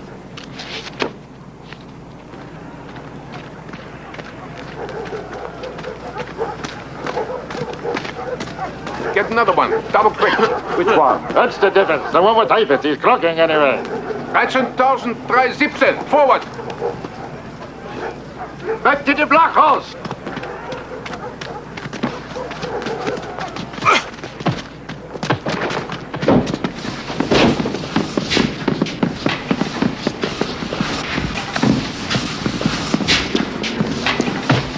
Еще не чисто. Нет. Ой, я тебе сказал. Строй! Стой, да я сказал тебе! Стой, строй! Wir folgen! Пішли! Пішли! Швидше! Швидше! Weitermachen! Піднімай ноги! Стань в строй! Стань в строй! Швидше! Швидше!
Where are we going? Shut up, or it'll be the worse for you.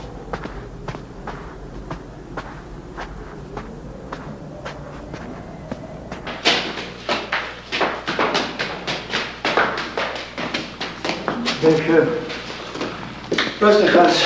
Grüß gibt's der? Für 614, 13.317. Befehl der Verwaltung.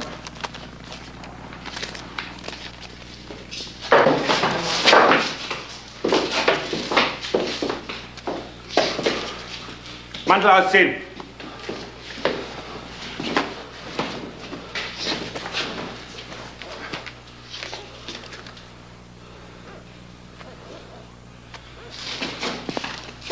Neue Uniform.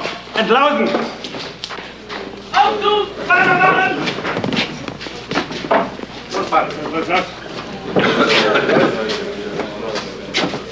Los. Los. Los. Ja.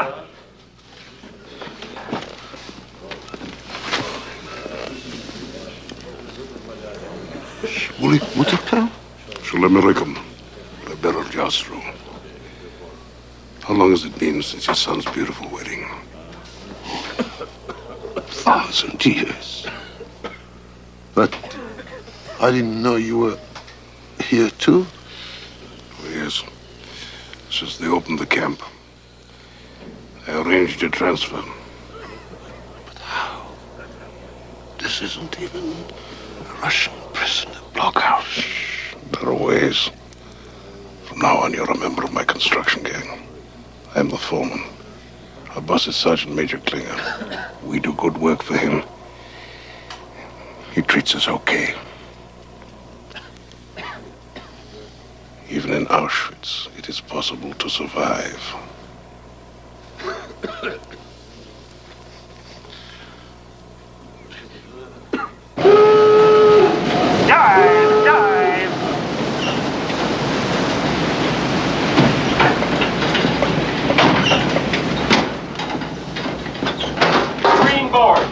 Leader!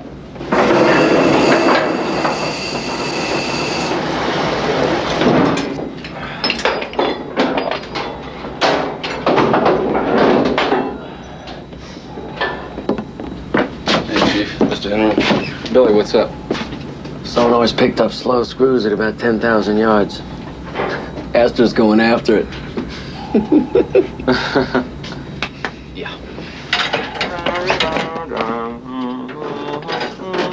Hey, guys. Having a good time? This could be it. Well, gentlemen, let's see if he's in view yet. Put me on the bearing. Up scope. Target generated bearing 032, sir. Well, there he is. Right on. Bearing, mark. 032. Range, mark. 7,000 yards. Down scope. Angle on the bow, 27, port. Right on the money, Billy. He's there, over the hill, haul down. Let's go to battle station submerged. Sound the general alarm. Aye, aye, sir. All crew, battle station submerged.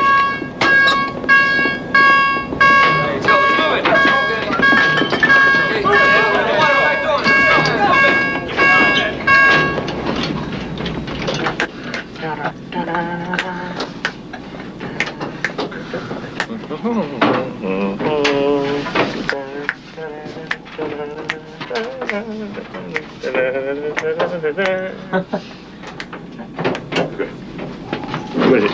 Generator range 6,500. Okay, let's go. Target bearing 021. Range, mark. 6,000. Bearing, mark. 020. Down scope. Angle on the bow, 34. It's a medium-sized tanker, about 5,000 tons. Normal approach course, Byron. Normal approach, 140, sir. Helmsman, come left to 140. Left to 140, sir. All ahead full, make 8 knots. Flood tubes 3 and 4. Aye, aye, sir.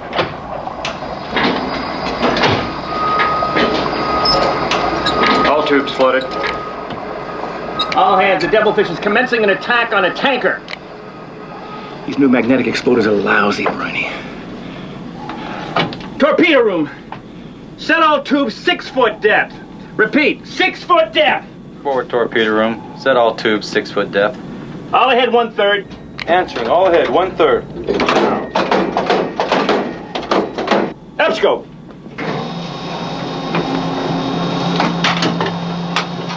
closing fast. Downscope. Briney, give me a course for a 90 track. Come right to 150, sir. Make it so. Open outer doors. Coming right to 150, sir. Open outer doors. Generator range 1200. We have a solution light, sir.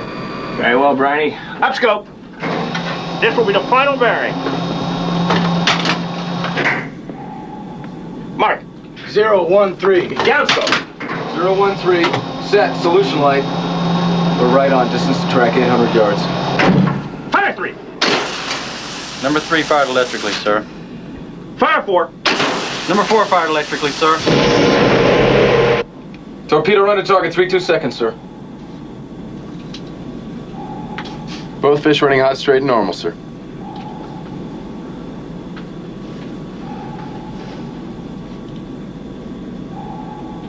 Downscope.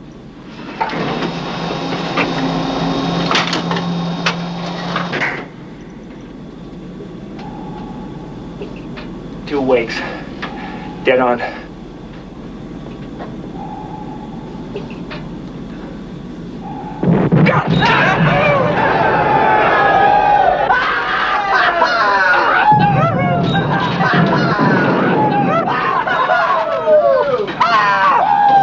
Oh my God, what a sight. Put the camera on here. That's beautiful. That's just magnificent. This is it. It just takes one. It's a successful patrol. Well done, Briney. Well done. Just get a couple more. Have a look yourself. It's the sight of a lifetime. You'll never forget it. Everybody have a look. Everybody in the attack party. Come up from down there, guys. Have a look at this thing. Yeah, Briney. Now eyeball that. Wow.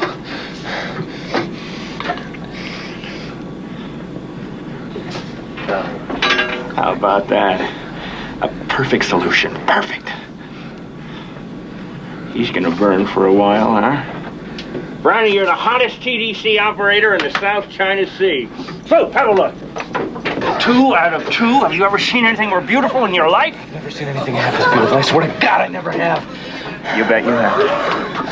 Merry Christmas. Now you got a story to tell Natalie, huh?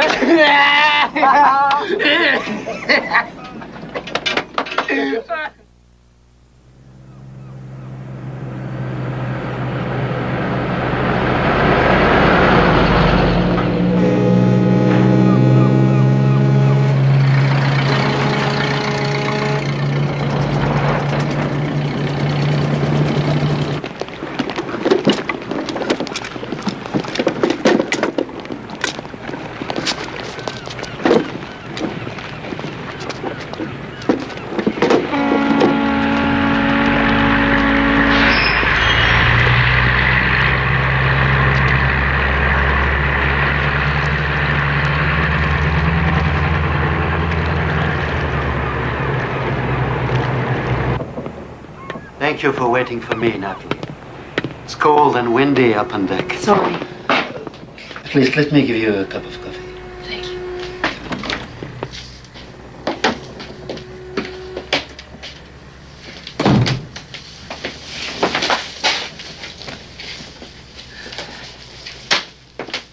How's your baby? Cranky. He keeps pawing at his ear and he's feverish. Sugar? No, thank you.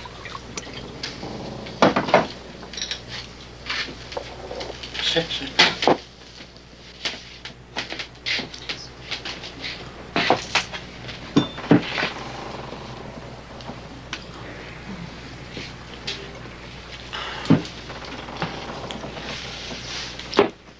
So, are you coming with us? I'm trying to make up my mind. That shouldn't be hard. Decide what's the best for yourself and do it. Listen, the Italians have no use for a lot of hungry and stateless Jews. We'll go, Mrs. Henry. You should come too. I should?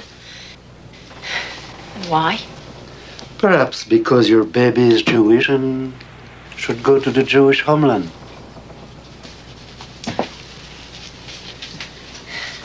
Don't you understand?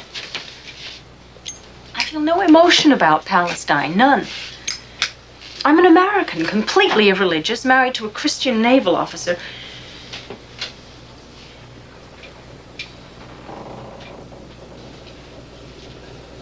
Tell me about your husband.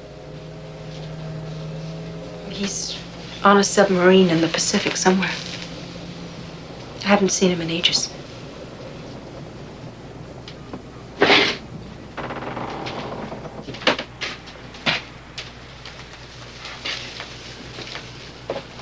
That was my wife.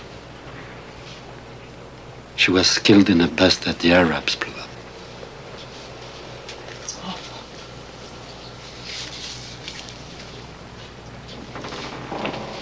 It happened 8 years ago. Do you want me to bring my baby there? Jews live in danger everywhere. Not in America.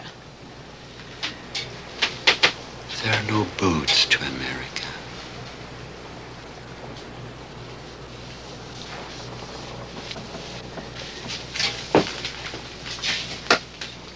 Here's my husband, Byron.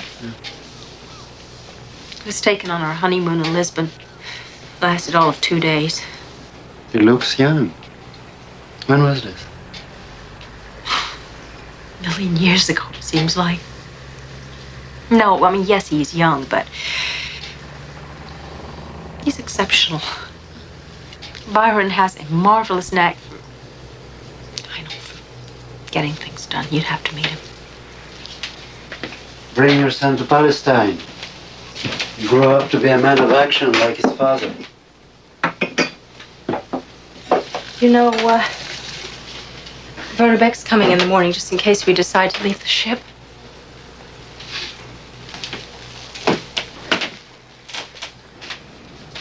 Yes, I know.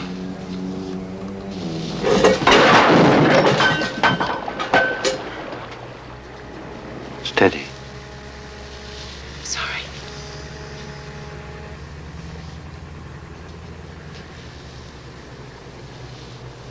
The wind keeps backing around. The weather report is not good. Still, we sail with first light. That may solve my problem. Maybe Beck won't be here that early. Oh, he will come all right.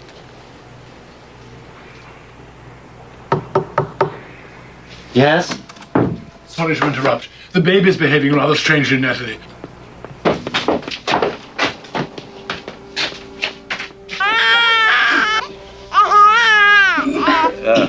Convulsions, yeah. Does this inflame? Left ear. A febrile episode. Don't worry, Natalie. Infants come out of convulsions. The doctor will give them something. Unfortunately for this, I have no medicine to give. What about a warm bath? Yes, this could help. You know that there is no hot water on this boat. Come, the galley.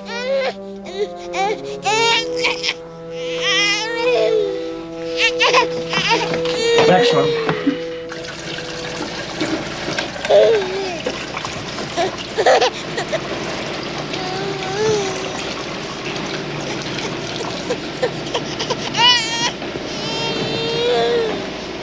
Fortunately, soup is the mainstay of our diet.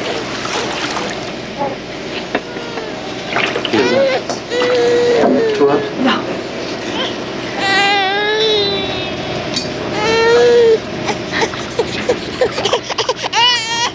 When my baby brother went into convulsion, that's what my mother always did.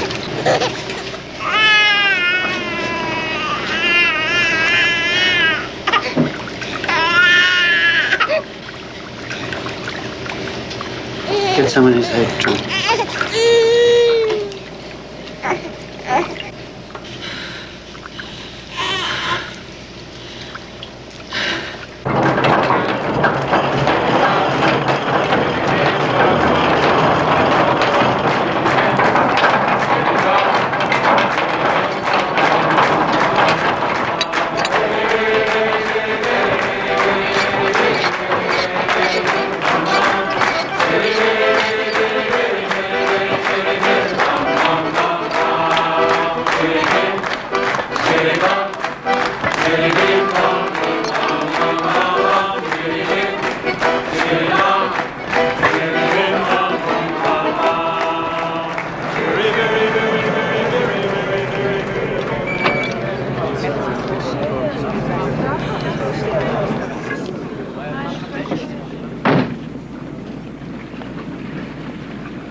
Come along, my dear.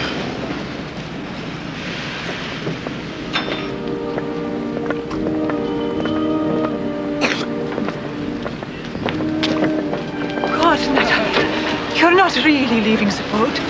Putting yourself in the hands of that German. My baby's as sick as hell, Sarah. I know how frightening babies' fevers can be, but it's amazing how they recover. Just throw them off. Think about it. Just a few days at sea and you'll be safe and free in the Jewish homeland. Sarah, we appreciate your concern, but Natalie's already made a decision.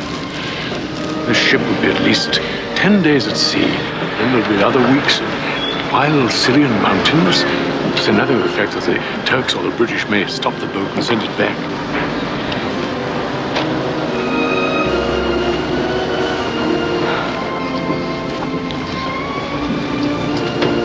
Okay, let me help you. You're very kind.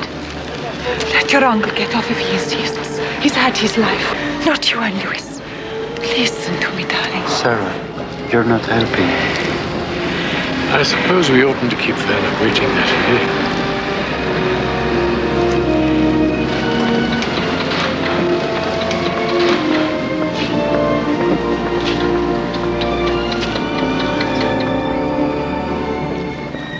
Mrs. Henry. Professor.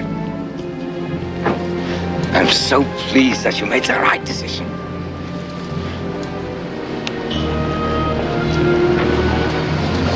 Well, Dr. Jastrow, goodbye. Goodbye, Rabinovitz.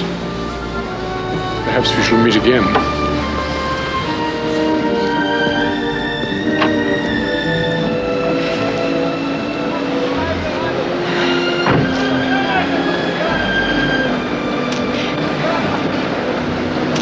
Am I doing the right thing? It's done. Mrs. Henry, do you remember the last line from the passenger seater?